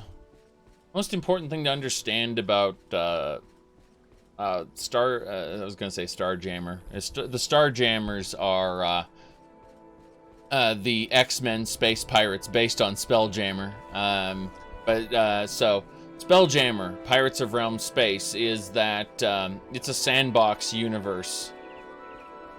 That's where a lot of people get kind of flummoxed, because you could go right to a different planet right at the beginning of the game and deal with them. You could get ambushed by space pirates along the way. In fact, you probably will. But there's a lot you can do in a short amount of time, and people's playthroughs tend to vary wildly from one another based on the jobs they take and stuff like that. Hello, sir. Nice to see you, friend. Yes.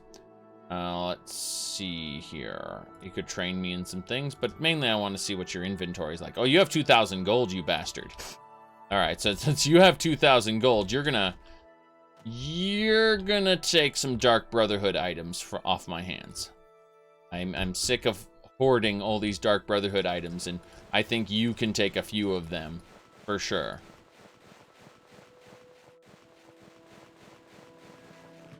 Oops. My bad. Looks like I'm not wearing my uniform, which we'll have to get back into soon. Don't worry about it too much. Oh, we can also sell the iron and the netch. Did not see that I had some of these items just kind of sitting here. Like, well, these can be sold, absolutely. Okay. Randomly applied weird gameplay effects. I don't think I'd want that in No Man's Sky. What I want in No Man's Sky is multi-person ships and multi-person exocrafts. Give me that, and I'll play No Man's Sky for a long, long, long time. But currently, it's just my friends are flying around in their own ships, and we're kind of going, you know, next to each other in our own exocraft, and it just feels odd, and like we have instances of our experience instead of them being truly together. Like, it only feels like we're actually together when we're on foot. And that's unfortunate, considering it's a game with space. Alright, let's see here. We are now going to cast Jack of all Trades. Followed by... what's the spell? Yeah. It just works. There we go. Ooh.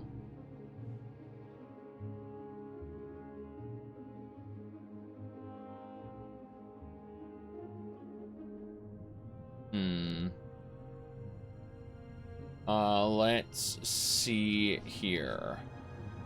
The new XCOM, I don't know anything about new XCOM. I played old XCOM, I enjoyed old XCOM. Then a game called XCOM came out, which was kind of a reboot, and it was a dumbed down in many respects, but it was kind of alright. Then XCOM 2 decided that you lost the campaign at the very beginning of XCOM 1, and I thought that was pretty stupid. But once I removed timers in XCOM 2, which kind of defeated the purpose of most of the game, the XCOM 2 was actually pretty fun. Alright, let's see here. I'm gonna go to repair. We're gonna repair everything to sell it for a better value. That's good. That adds to his money, by the way. He can use that 94 I spent on repairs to pay me. So it's fine. We're gonna ask for 100 and say 35 for each. They're actually worth 100. Yeah, 125. So I'm asking for 135 off the total. He wants to pay me 93 off of something which is worth 125. So I ask for 135. You know, getting basically 10 over its actual value. But it's interesting how much he wants to pay me versus how much I can get away with asking for with the barter interface. So, let's try 145. Okay, he kind of starts refusing me on that point. So, that high a markup. Yeah, this is 100, so I'm gonna ask for 125. We got our mercantile up to a 108 doing that. That's very good. So, 25 again. Yep. I managed to get him to do it. So this is good. This is definitely a Morrowind barter simulator. I'm absolutely fine doing it though, because this guy is kind of rich, being the guild guide and all. But I'm getting bored now of just doing that. So I'm actually going to ask for 400 total on the deal there. And for these boots, I'm going to add... Okay, that's 750. So you know what? Let's see if he has arrows we can buy. Silver arrows and steel arrows. Yes. So it looks like we can make a pretty good go of this. And do you have any stars? Star. Yes, you have steel throwing stars, but do you have silver throwing stars? The answer is no. So we're just gonna see about this. He has repair hammers we can use. We're not going to, though. So we're just going to go ahead and ask for, say, a flat 400 on this deal. And we just made a barter. It was a nice exchange there. So what I'm going to do now is I'm going to give back to Fargoth just temporarily some of this junk. And it's not that I am not going to grab it from Fargoth again in a minute. I just need to be able to run down here. Let's see here. Ooh. Okay. I was never an XCOM fan. I played XCOM, all the old XCOM games, but I wasn't a fan of them. Keep that in mind. So when you're talking about details of the world and stuff, I really didn't care. Because they were just games that I thought, oh, this is kind of fun. Okay, I'm done with this now. It's important to understand that. That's my perspective where I'm coming from. So, like, I get it. A lot of this is important to you, just like, you know, changes to the Elder Scrolls are important to me. It's just, I really didn't care. I just thought that XCOM 2 was very disjointed, and I didn't like the timing system on it. So, that was just my experience personally. Alright, what we're going to do now is we're going to turn around here, and we're going to grab all the arrows that we picked up earlier. And we're unfortunately, setting them all next to each other is kind of silly. It's not going to work out, unfortunately. So we're actually going to grab all of them. We're going to go over to here, and we're going to drop all the arrows in one spot up on this. This will just kind of hold all the arrows. I think that's how we'll do it, just arrow specifically. So Viper arrow, steel arrow, spark arrow, shard arrows, so on and so forth. Like, these are all the arrows I picked up. And they're all magical arrows, but I'm not going to deal with that. So, you're not big on the originals? Did you like the mod for the remake? Okay. Yeah. I remember there was a mega mod for the remake, actually. I forgot what it was called, but, there we go. These are all the arrows now. I have them in a nice, neat stack. Let's see here. Thank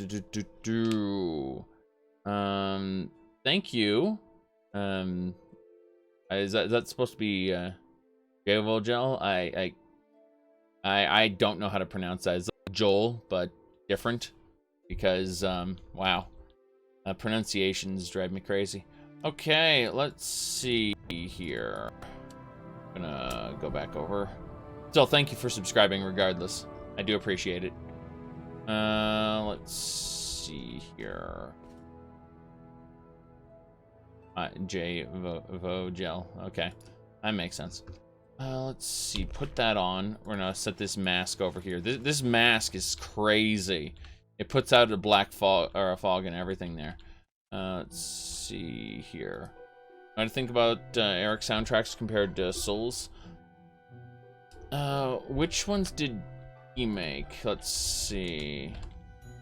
I'm sorry. I admit I'm not much of an audiophile, so I would need comparison, like which games people worked on. Okay. Right. So what'd you do with that cheddar end? What the hell? Seriously.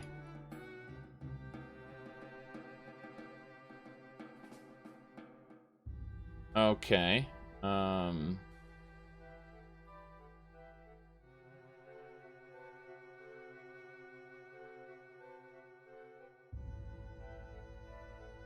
Yeah, I don't...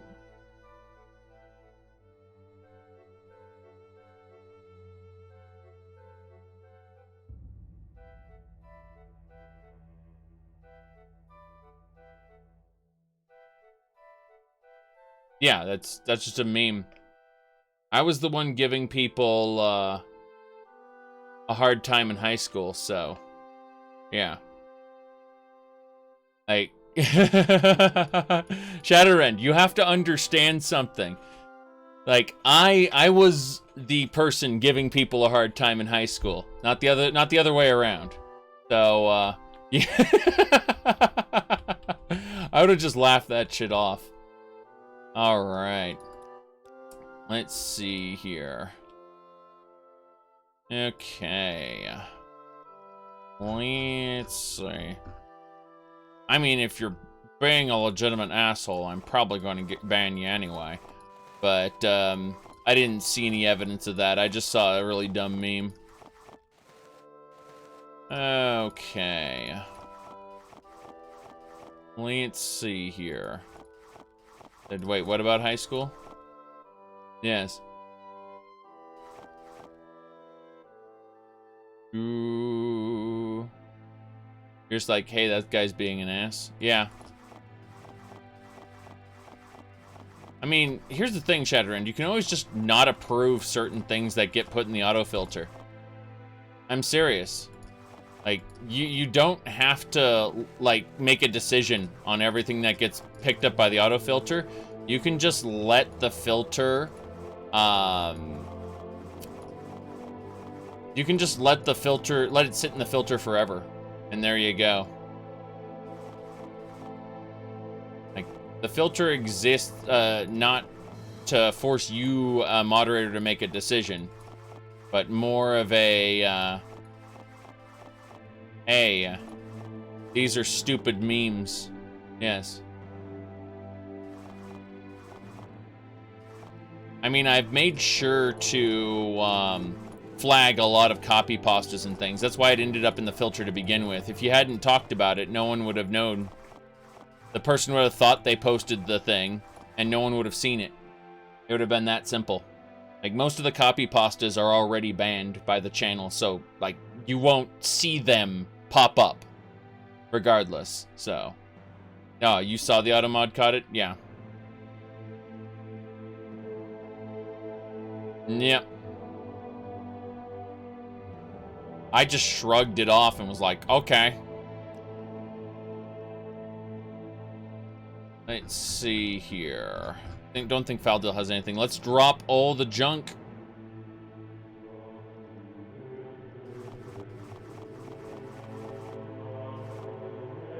You say hit R to drop, but it doesn't work. It doesn't work. So, no problem here.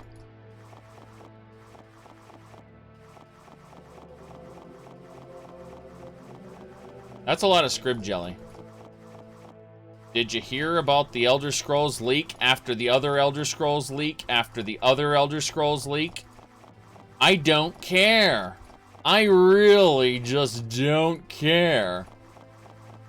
Take your little hype fans somewhere else. Like, seriously. I unless I see gameplay about a game, I don't care. I am the loudest, how do I put this? I am the loudest person who says I don't care, who actually doesn't care. As opposed to most people who say they don't care, and they secretly do care and are crying on the inside. I don't care whether it's real or not. You know, stuff like that. So, let's go ahead and focus on what we got here. Good. So, a Master's Retort, which means this Journeyman's Retort, throw that in the trash pile. In fact, we'll put that over here. Just stick it around the corner. I don't want to accidentally use a Journeyman's Retort when I got a Master one over there. So, let's go ahead and put this down. Master's Retort. Very good.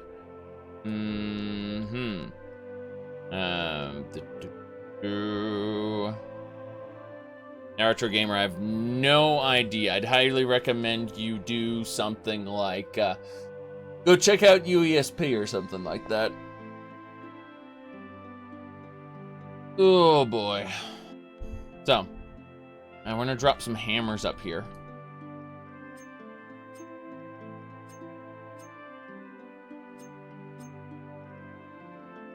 Very good.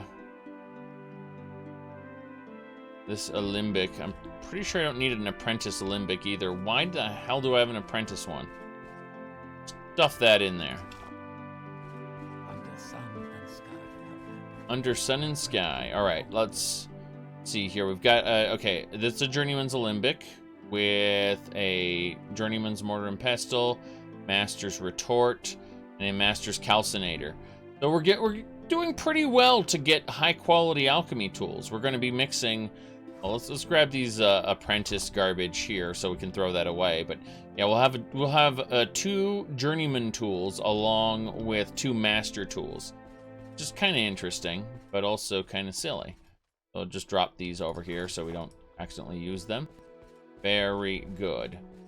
Well, that seems about right. Yeah, I don't see myself joining the Morag Tong on this character just because the Morag Tong, like this character goes more toward Imperial interests than House Dunmer interests. We're going to join House Halalu, but that's because House Halalu is more or less along the side of the Imperials to begin with. So, let's see here. I still remember when certain someone in Kotaku UK got semi-famous for, like they weren't in Kotaku UK at the time, but they got famous for leaking Nintendo stuff, and then everyone said you're wrong, and it turned out she was right. The problem is she was also a jerk at times. Just about certain things. And so it's easier to say someone, it's easier to discount someone when it sounds like they're patently false. Unfortunately, the problem with Nintendo leaks is the fans of Nintendo leaks are, fans of Nintendo in general are very anti-leak. Like they go, you're spoiling the surprises the company has for us.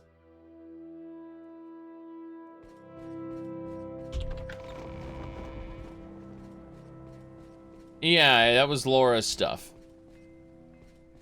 And just a heads up, if you start saying that Laura's a he and stuff like that, I will ban you forever. Just a heads up on that.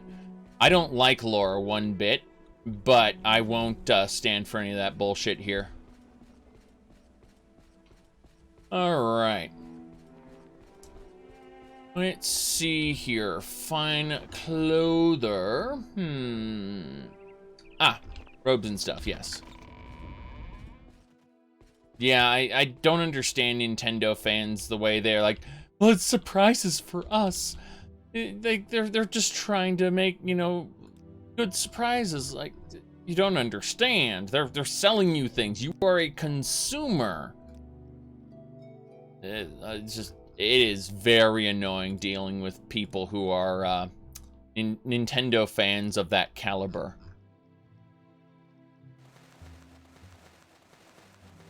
Okay.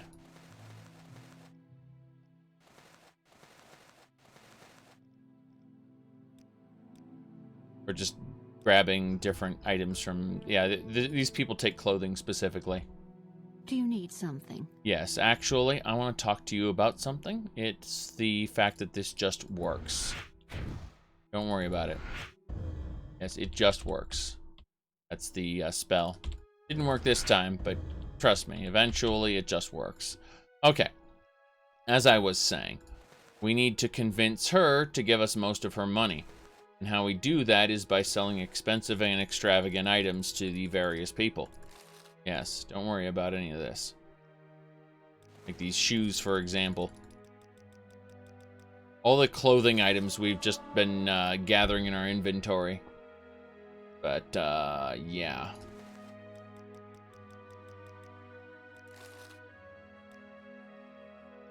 I mean, let's put it like this. Right after having gotten picked up by Kotaku UK, this particular person went ahead and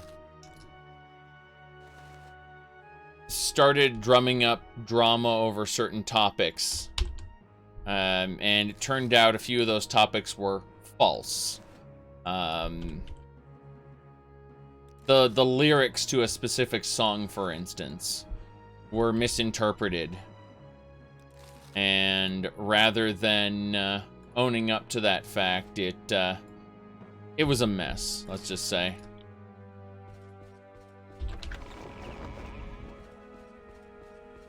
And Kotaku UK has been the basis of some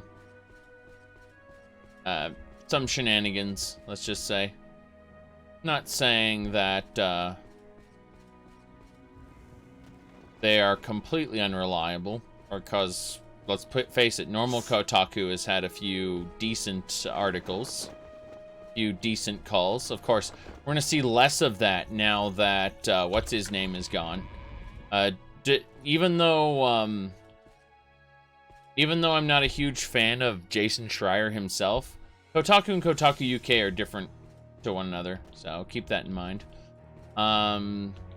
But there's a reason why Jason Schreier left Kotaku proper. I'm not a fan of Jason Schreier's takes on Twitter at all. I think he has some of the worst, like, random takes you can get. But when he actually does investigative journalism, he does do hard-hitting articles. And unfortunately, 99% of Kotaku's legitimate articles came from him. So, yeah.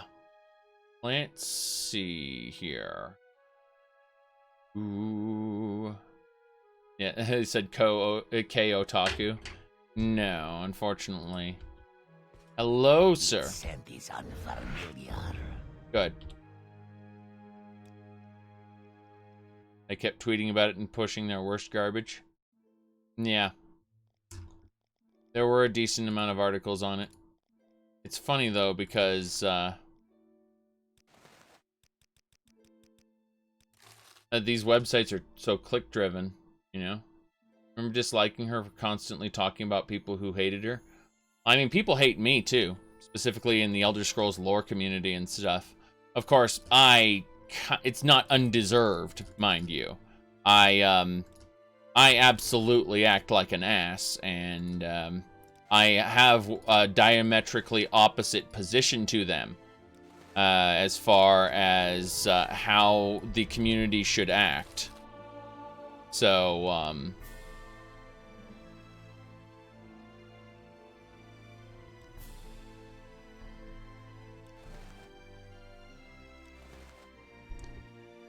I believe that canon is something that's very important to understand and acknowledge. I'm not saying it's better.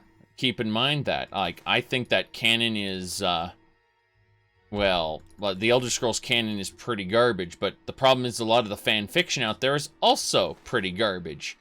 So, when you have someone go and say, there is no canon, only levels of good ideas. No, there are bad ideas, too.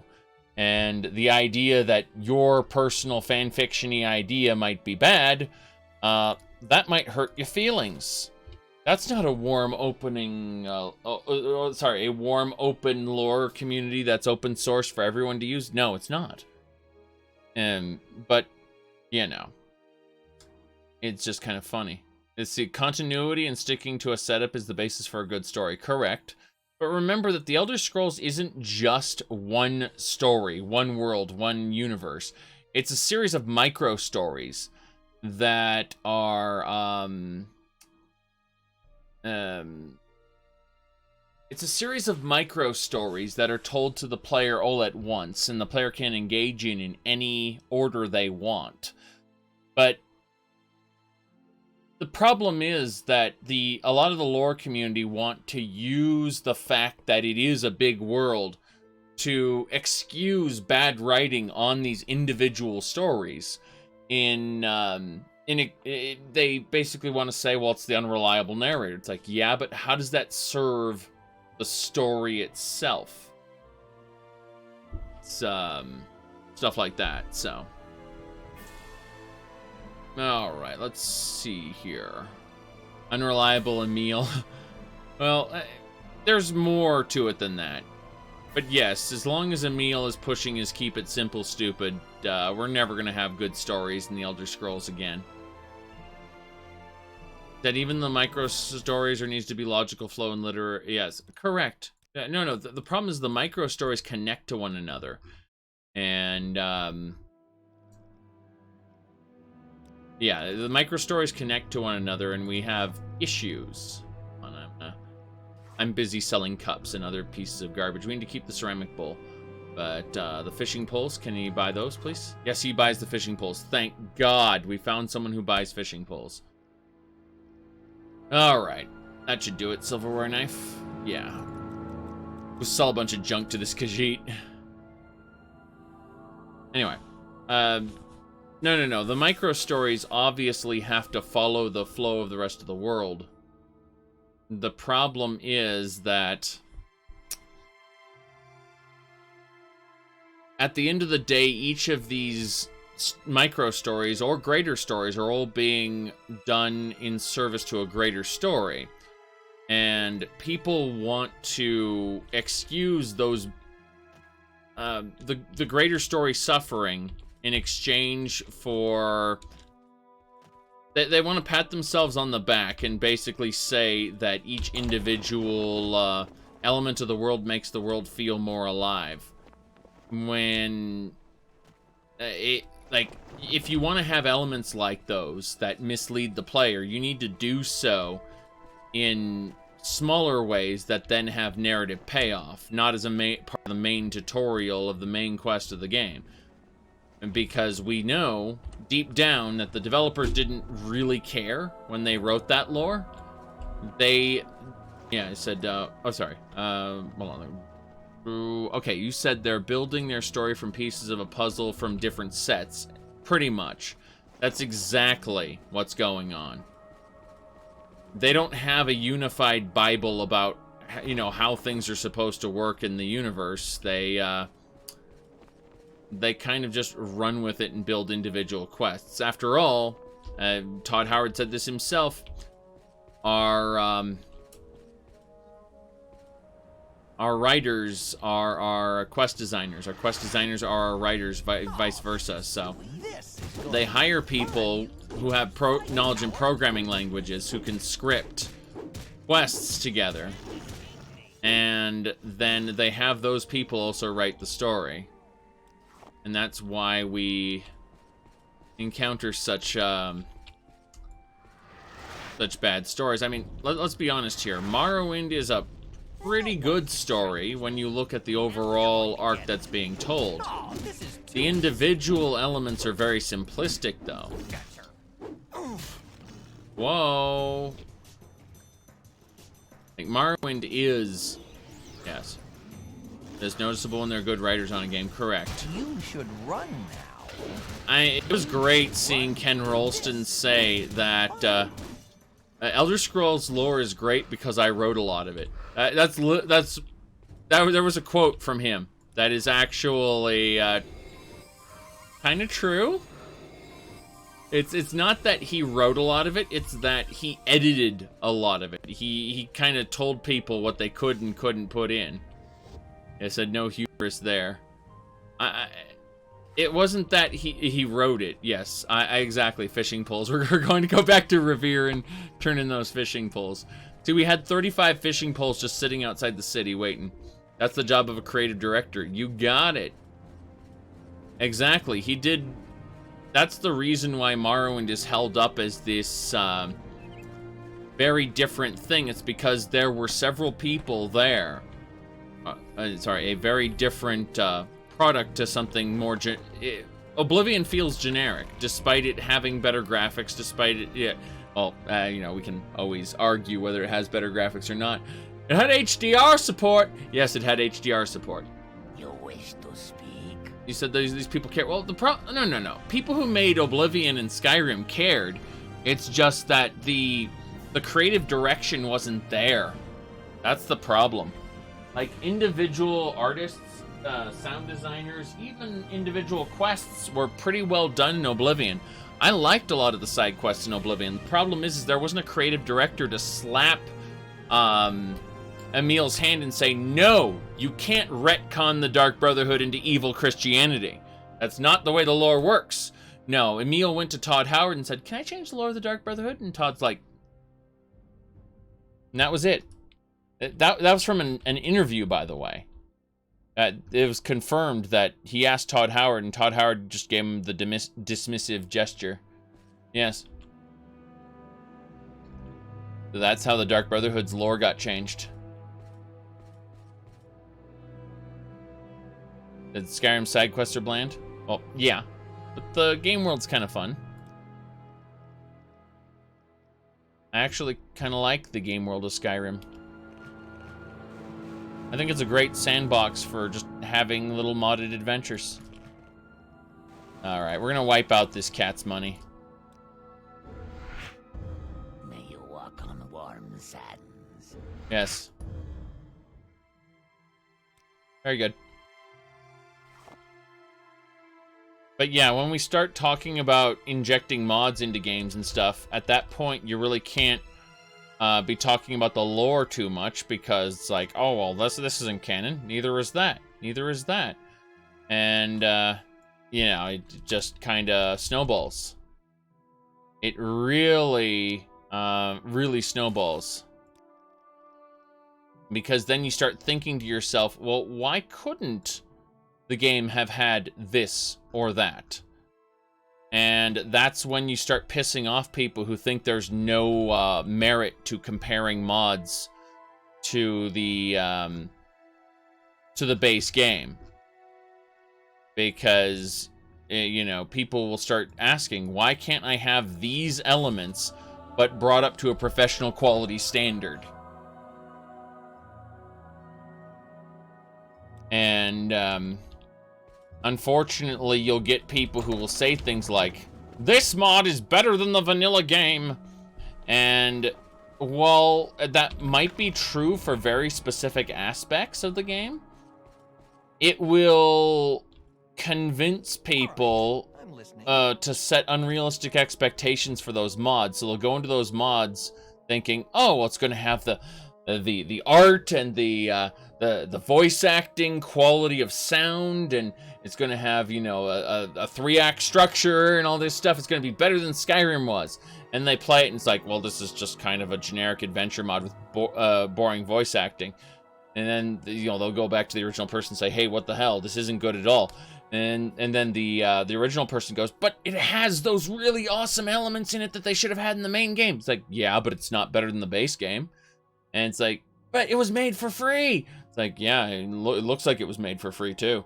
So you get these conversations between people where, you know, that like people who say, well, the mods are better than the base game are setting them up, setting these new players up for unrealistic expectations, because they're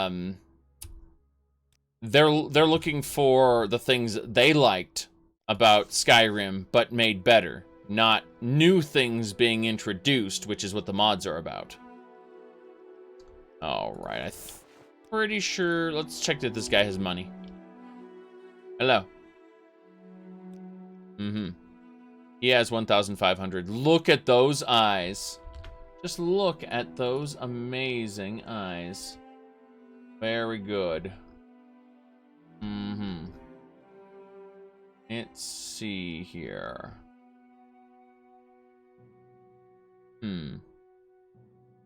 Recently watched an enhanced edition for the Witcher mod for The Witcher 3. You may have said that in your head several times. You're glad they switched to 64-bit versions. Means you can have more than 255 mods to fix Skyrim 2. Ah, jeez. Ah, jeez. Okay. I don't necessarily agree with that sentiment, but, you know, whatever. Okay. Damn bastard. What the hell? That guy lost all his favor in a short amount of time. That was crazy. I'm gonna try again. Iron boots. 45. Yeah, this guy has a high barter skill. That explains why. Was able to get things by other people that I can't necessarily get by him. So. Almost done with these chiding cuirasses. Yes. Chiding cuirass. Go, go. Mm-hmm. There's a mod released for New Vegas that fixed the mod limit. Ha, that's funny. So New Vegas can become a crashy, buggy, glitchy mess with mods as well, so you have to be careful about that.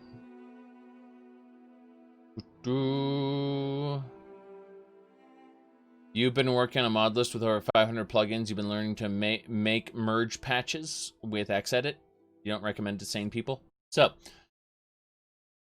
we were talking to him about potentially buying and selling, right? He has 400, but he only handles weapons, which are just the things I'm going to sell him. Very good. So we use our powers to tell him it just works, which is important. And once he realized it, he did not realize it just works, by the way. We failed at that attempt. We just give him a tap on the shoulder, you know. That's our goal anyway. There we go. Now he knows that it just works. So, we are going to give him these chitin war axes one at a time. They're barely worth anything.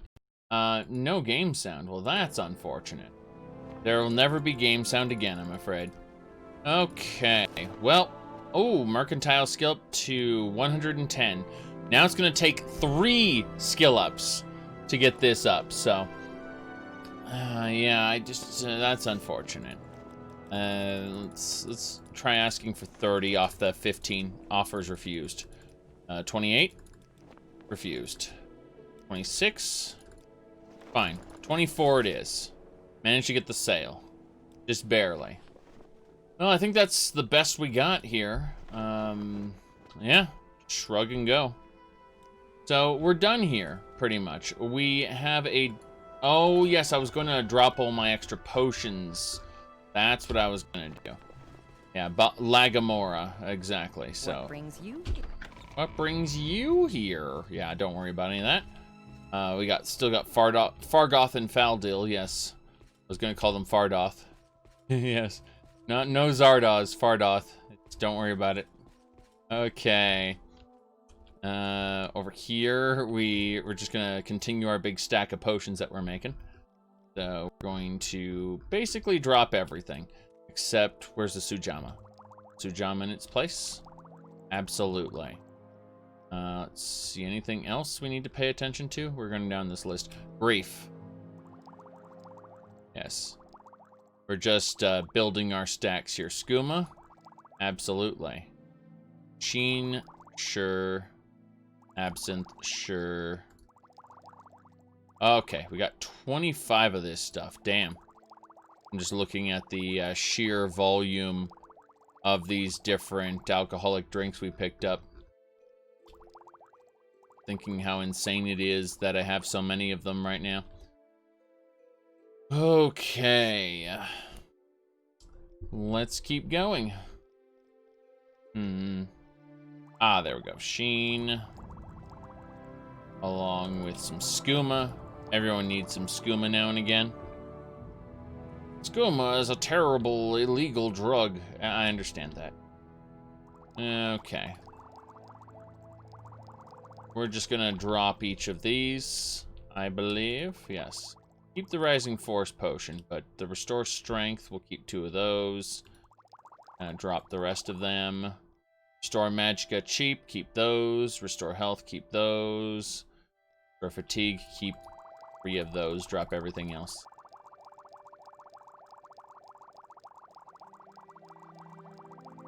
Whoops. Don't want to get rid of Restore Fatigue if I can avoid it. Keep the Cure Poison. Keep the Cure Oh, no. We'll get rid of the Cure Paralysis. But, Blight Disease, get rid of that. Keep the Invisibility Potion. Keep the Fortify Strength Potions. And Fortify Health, yeah. And get rid of the Fortify and everything else there. Good. So, we got a decent amount of potions we dropped. Anything else? Indeed, there are a few different ingredients and things. Let's actually drop all of our special stars here. Star. So yeah, these Viper stars, for instance. Don't really need those.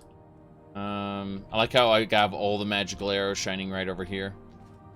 God. This is a pile of secrets, isn't it?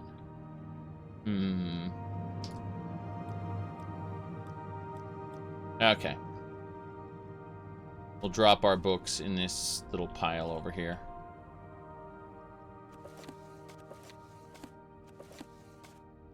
Yes. Don't worry about that. Keep the divine metaphysics for now. Everything else is a nice pile of books. That should do it. We should be just fine now. Looking at our inventory, we are not over-encumbered. Looking at Faldil, he's not over-encumbered. Got a few things, like a silver longsword and stuff, but I'm pretty sure... Oh, what the hell. We'll take the Orcish Greaves from him. Take the Imperial Silver. Let him keep everything else. The Wakazashi, because he definitely doesn't need those.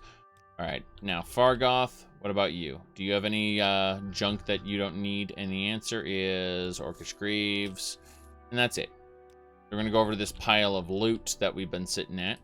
And we're going to quickly just drop the... do we already have Imperial Silver? Yeah, we're already wearing Imperial Silver, so we don't need that. Drop the Orcish Greaves and the Ice Cap. And that should do it.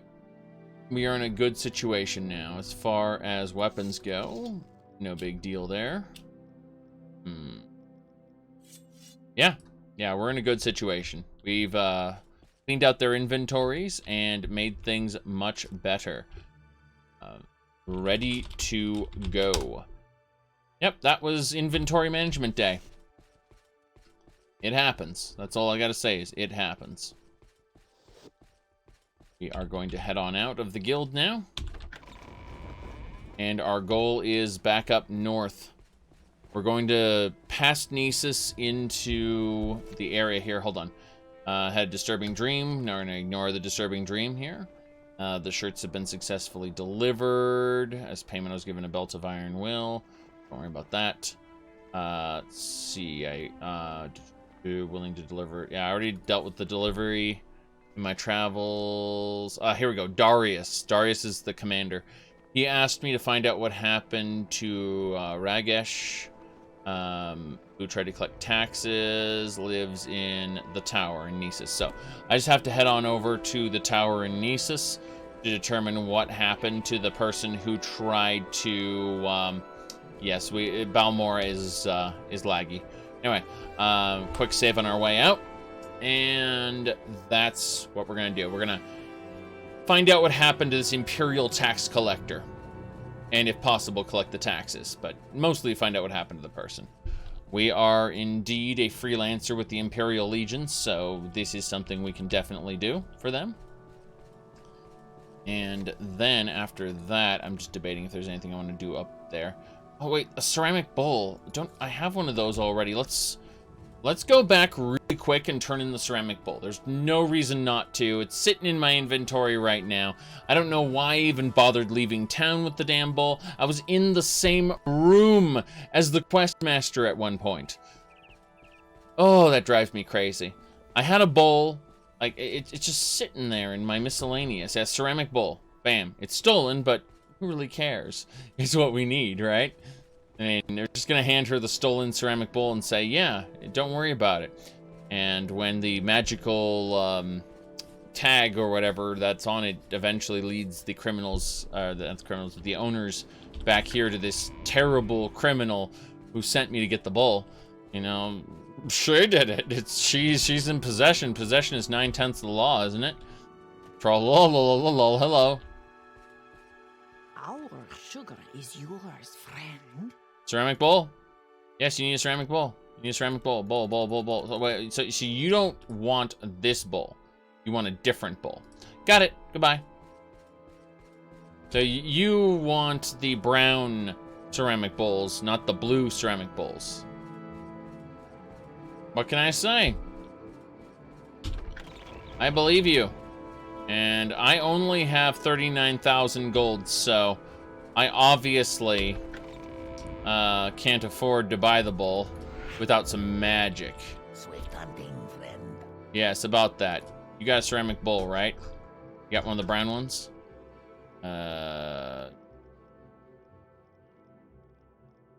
No. Apparently you got a decorative bowl. Well, this is all wrong then. We're gonna have to eventually find the ceramic bowl. That makes me sad, though. I can only look in my inventory, too. Oh, well. We'll find the ceramic bowl eventually. In the fullness of time. The fullness of time. Ooh. Be nice to be able to sneak a grab at that stuff. Right, Fargoth? Fargoth knows what we're talking about. Okay. Doesn't matter. Doesn't matter. We'll just drop the ceramic bowl wherever here. Not like the owner will see us do it. There we go. That's the not correct ceramic bowl there. Rightio. What we're gonna do now is we're gonna head on down in this direction. No problem. We're back to where we were before we had the ceramic bowl shenanigan. Jeez. I don't know what to say. But, the journey continues. We're gonna just go by Caldera. We're not actually gonna go into Caldera because there's a lot of stuff we just don't need right now over there. Almost thinking we shouldn't go to Caldera at all, but we should go over the hill and check out the Bitter Coast region on our way up. I think that might be a little more profitable, considering we'd just be running the same path we were running before. So yeah, let's go check out the Bitter Coast region and head up north from there through the marshes. I think that might be a great idea, actually. Go by Garmok on our way up there. Yeah. We're just going past Balmora now.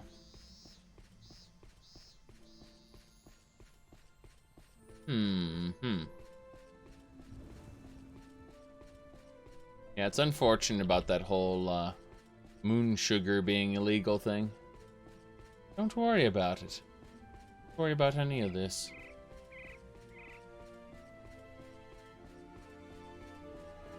Okay.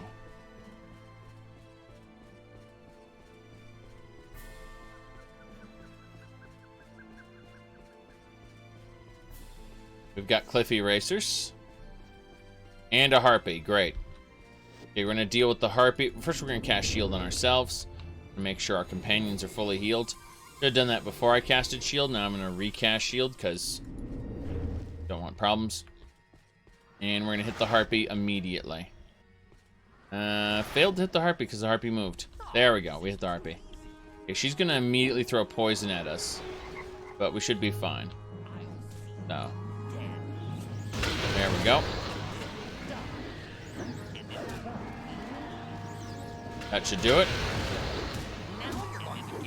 She's trying to ascend. She's actually got an interesting thing going on. She flew up. I'm impressed. I'm seriously impressed by this. Good. Let's heal ourselves. Oh no, Faldil has died. We have failed to achieve our destiny. It's a damn shame about that. I honestly think that Faldil will be going on a suicide mission, traveling with us any further. And we may need to acquire someone, a strong companion to replace him. Does anyone have any suggestions of someone who we can absolutely get their disposition up to 100? Maybe Sulene might be up to the task, but the fact is that, yeah, I mean, Faldil died a horrible death. It makes me want to just kind of relocate him.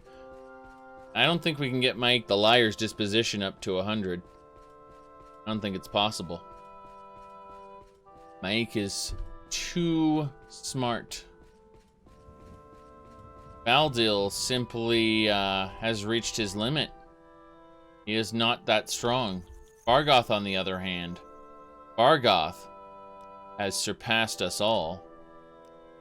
Fargoth is up to 230 health and has 103 short blade and 102 light armor. Fargoth is stronger than I am at this point. I have 95 health and I have 41 heavy armor. Yes.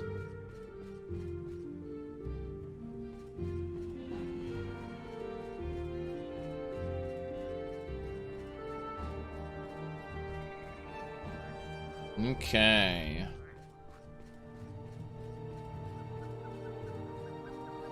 I'm just imagining now grabbing one of the random Khajiit slaves, get their disposition up to 100, and say, "You should come with me on adventure!"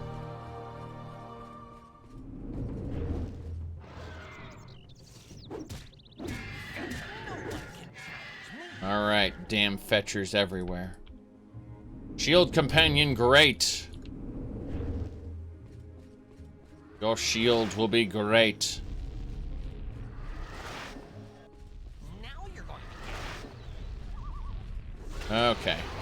Oh, this is too easy, Dad. Coward! You can't escape. Heal yourself, Faldil. Coward! Faldil did heal himself successfully. Good.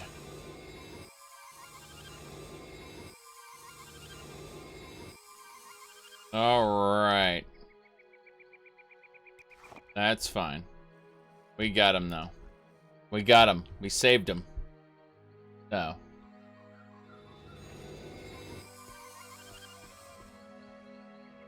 Pod for us. Harpy down.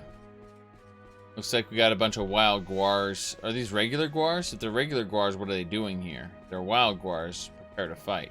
And they're regular guars. So we don't need to fight them.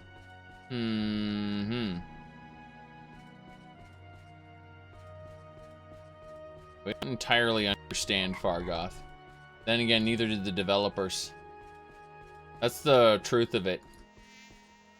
Like, in interviews, the developers were asked to explain Fargoth, and they had no explanation for Fargoth.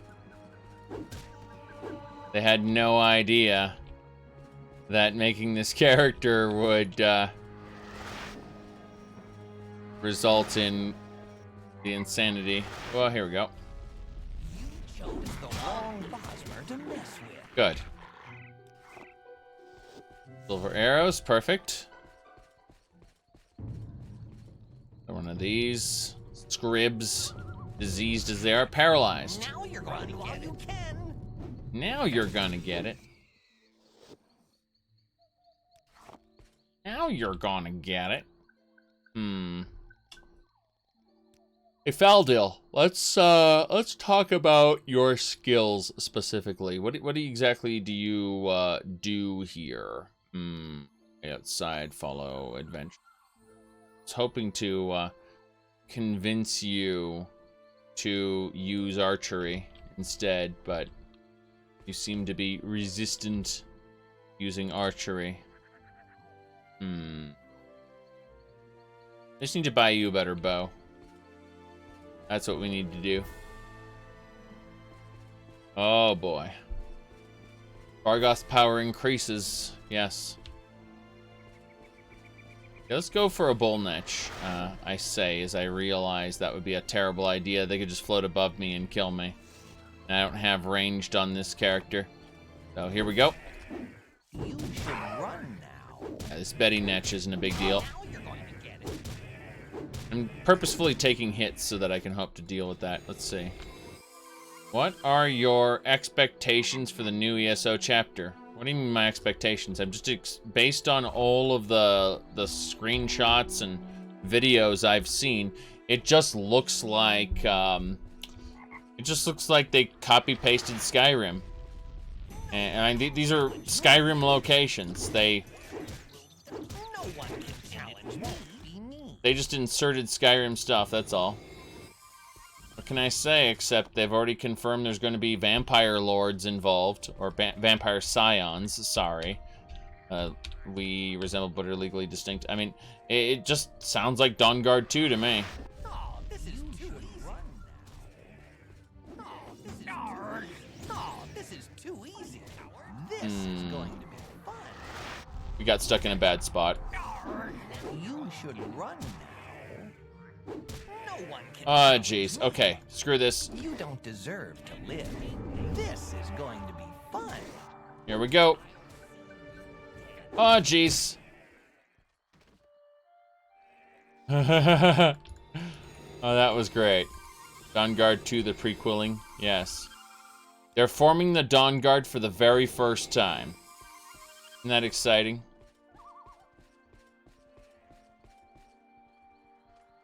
I'm really not that enthused. I'll play it. But I think that almost all of the Nord stuff is the weakest stuff in ESO. So... This is going to be fun. Dead. I'll see you dead. yeah. You should run now. Will ESO end with Tiber Septim? I mean, that would be great. But I don't think there'll be anything like that. When it's time for ESO to end, they'll just end it without any kind of conclusion. Chose the wrong boss. I'd prefer if they actually just started letting players change the timeline. That's what they should do. Is just start rolling out Tiber Septim now. Let's get an alternate timeline in here. You chose the wrong Bosmer to miss. Oh, this is too easy. You should run now. You Well, chose the wrong Bosmer to miss. Jeez.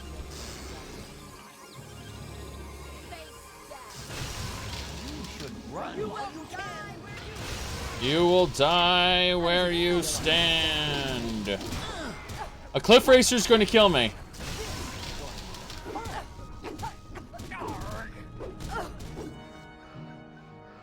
Oh boy.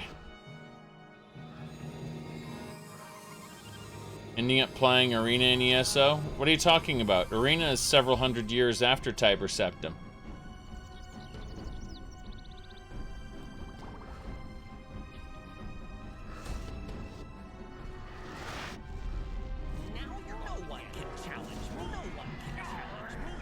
Damn, that cliff racer's being a pain in the ass.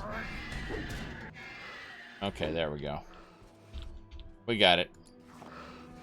Crazy lady, Nord sorcerer attacked me. Yes.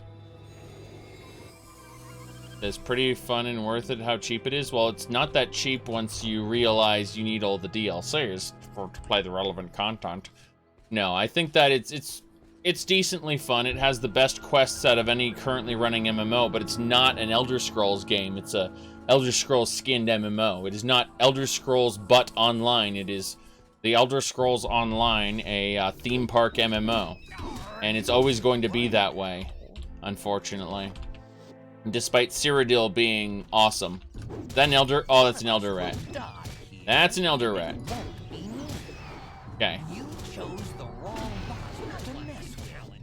Yeah, we're gonna use our Army of the Dead on this rat.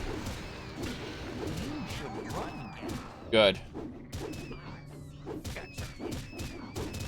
No one can challenge me.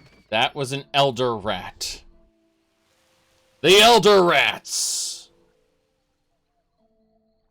But yeah, currently out of any theme park MMO that's running right now, ESO has the best quests.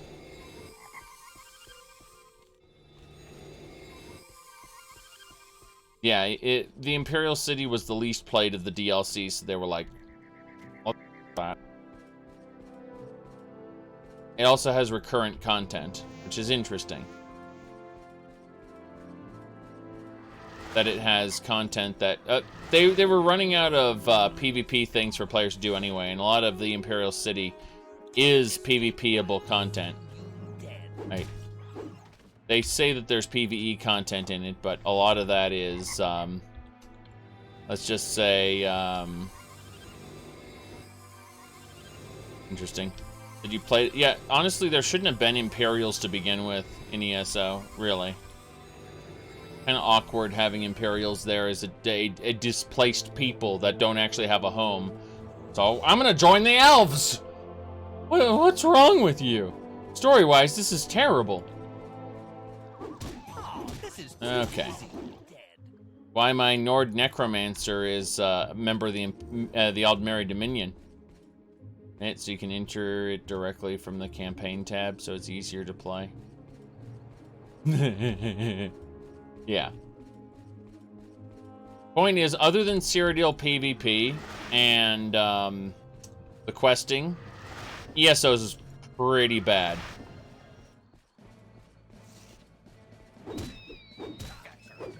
I made a Nord Necromancer recently for this upcoming content.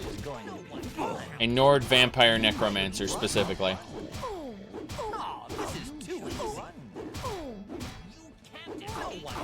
Okay.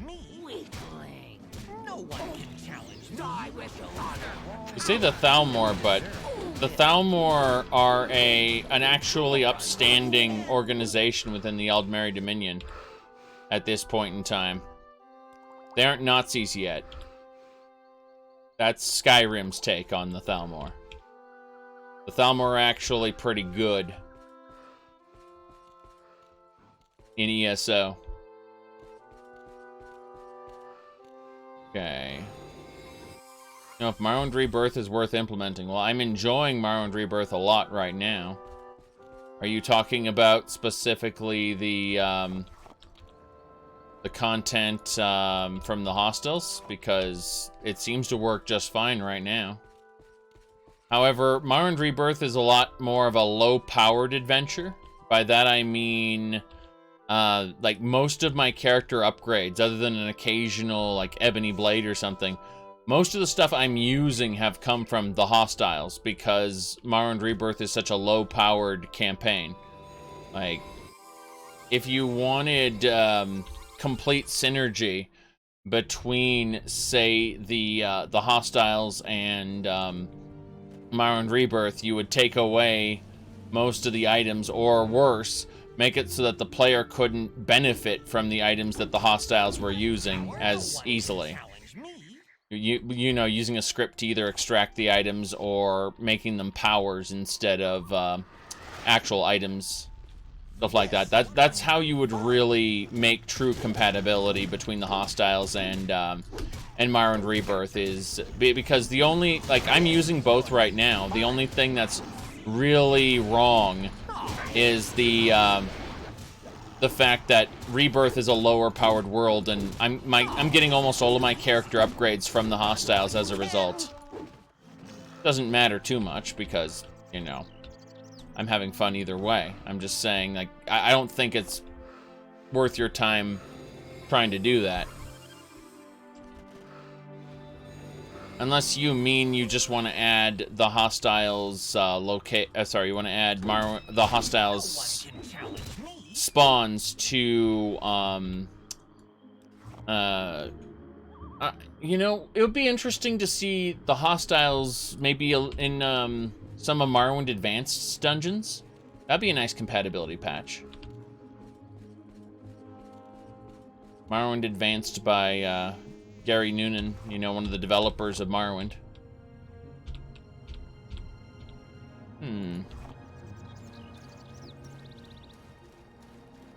Let's see here. Got some mushrooms.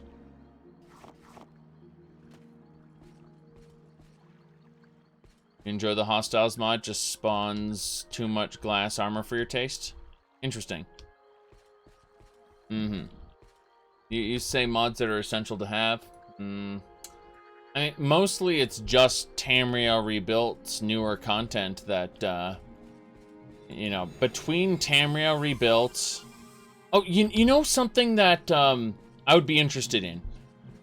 Okay, so the hostiles doesn't seem to synchronize well across Test 3 MP, the Morrowind multiplayer. That is to say, when say 3 of my friends kill this guy, we'd all loot the corpse, right? And what would end up happening is we'd all see different inventories in the corpse, and we'd all be able to loot different items.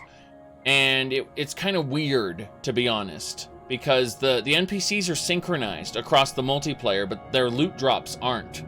And I always thought that was kind of weird, getting duplicate items, not really sharing them in multiplayer. I don't know if that's... Oh, we got a broken caravan and some angry Argonians. Bash, die. Oh, jeez. Oh, jeez. Looks like I'm soloing this guy, much as I don't want to. Let's see about maybe Great Shield. Shield. Great. Heal myself. You don't deserve to coward. Very good. Very good. How many can you summon? There's no summoning limit in Morrowind, at least in this. So the idea is it's dependent on the spell. So here's an example. If you were to have summon a skeletal minion, right? And you were to summon a second skeletal minion, right? It overwrites the original spell, okay? However, if I summon Deadpool, Deadpool has a skeleton inside of the Deadpool spell. So in other words, I get a second skeleton as a part of that. Likewise, the Deadpool spell has my Greater Bonewalker and Summon Bonewalker. So if I summon a Greater Bonewalker on its own and a Bonewalker on its own, I get extras. So as many spells as you're willing to make is the answer. As many spells as you're willing to make. Okay, let's have a look.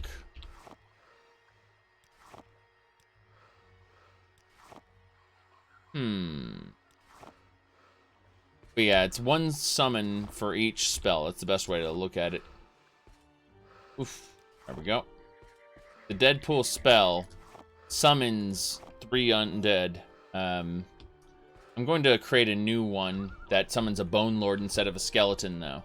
Because a Bone Lord is a dude who, let's see here. If we click here on Bone Lord, you'll see what I mean. It's a guy who summons skeletons. He puts a shield on himself, he floats around, he tends to avoid damage, but he keeps a skeleton summoned for as long as he's alive. That's his deal. So, the idea behind that is, okay, well, we need to... I'm petting a cat right now. Leaning off screen.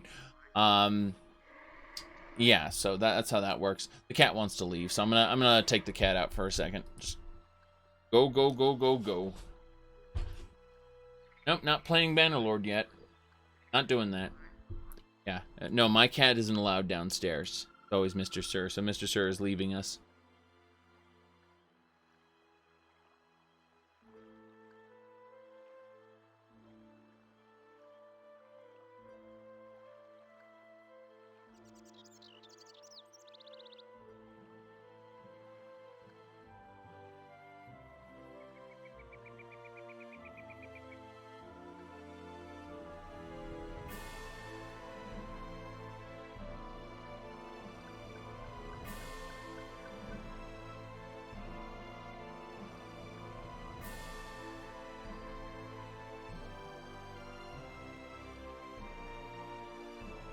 Alright, we tossed Mr. Sir out.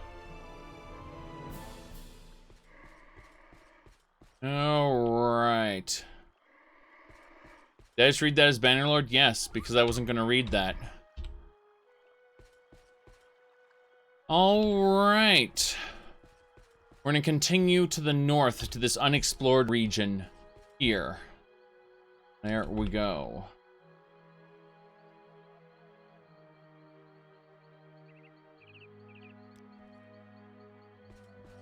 Looks like we got a Nyx Hound.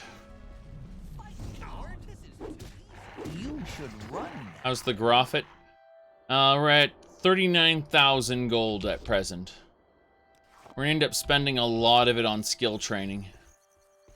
I'm not getting near that dead guar. Bad things will happen if I go over there. Continue this way.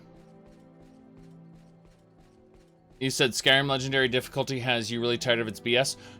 Play Skyrim Legendary difficulty with Wildcat enabled. It's much better. It's much better.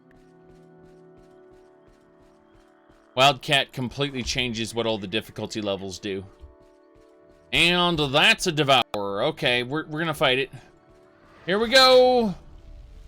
Now you're going to get it. Oh, jeez. Coward. Yeah.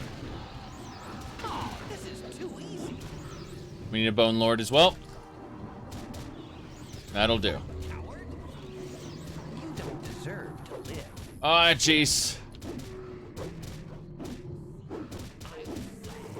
Dead.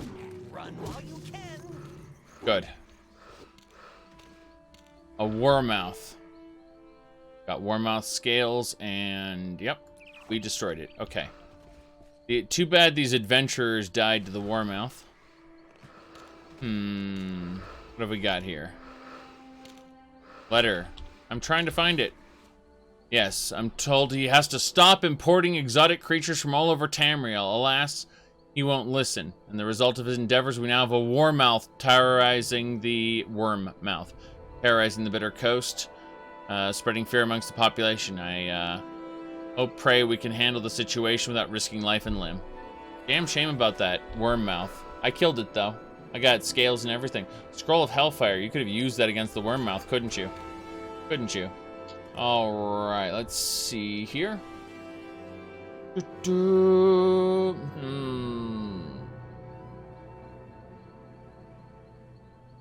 Okay. Got a couple more things.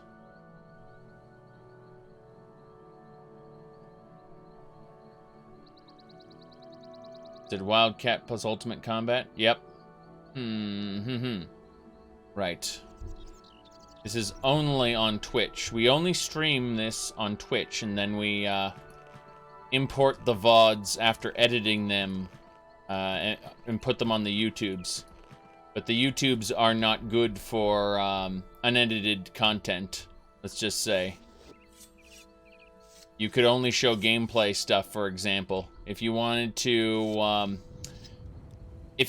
show a clip from some show or something, YouTube would be like, yeah, we're gonna copyright claim you. Yeah, we're gonna give you a community guidelines strike. Yeah, we're gonna block you in all nations except Zimbabwe. So only edited versions go to YouTube. Alright, let's see here.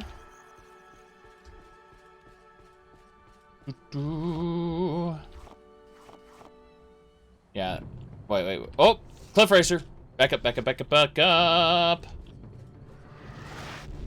We got him.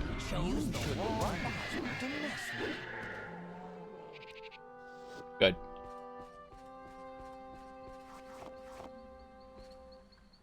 Yeah, we're getting a decent amount of alchemy ingredients over here. To think, we've explored all this content, and this little area here we didn't bother going in had a lot of good stuff. I'm happy about that.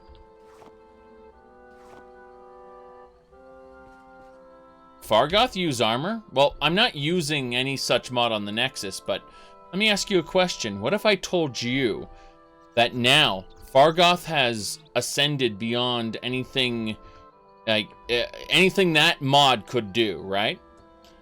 It's for you see, he is not only armored, but, get this, we look at his info. He is capable of holding his own. He's level 29. He has 103 short blade skill and 102 light armor skill. Look at that. He has 230 health, which I have 96 health. So let me ask you a question. Do we really need that mod? I don't think so. Fargoth is ascending, you see, all on his own. Well, it depends. Do you have the immersive speechcraft mod in order to allow him to join you? If you use that mod, you can recruit yourself an army and train them up to be ascendants like Fargoth. You don't deserve to live. Yes. Grabbing our herbs there. Exactly. Ooh, it'll be Fargoth playing Warframe. Okay, can we get that, we need one of those, geez, what is it called? It's that face replacer software, where it takes your face and it puts like an anime character over it. We need that for Fargoth, okay? So we need to be able to do streams as Fargoth. That would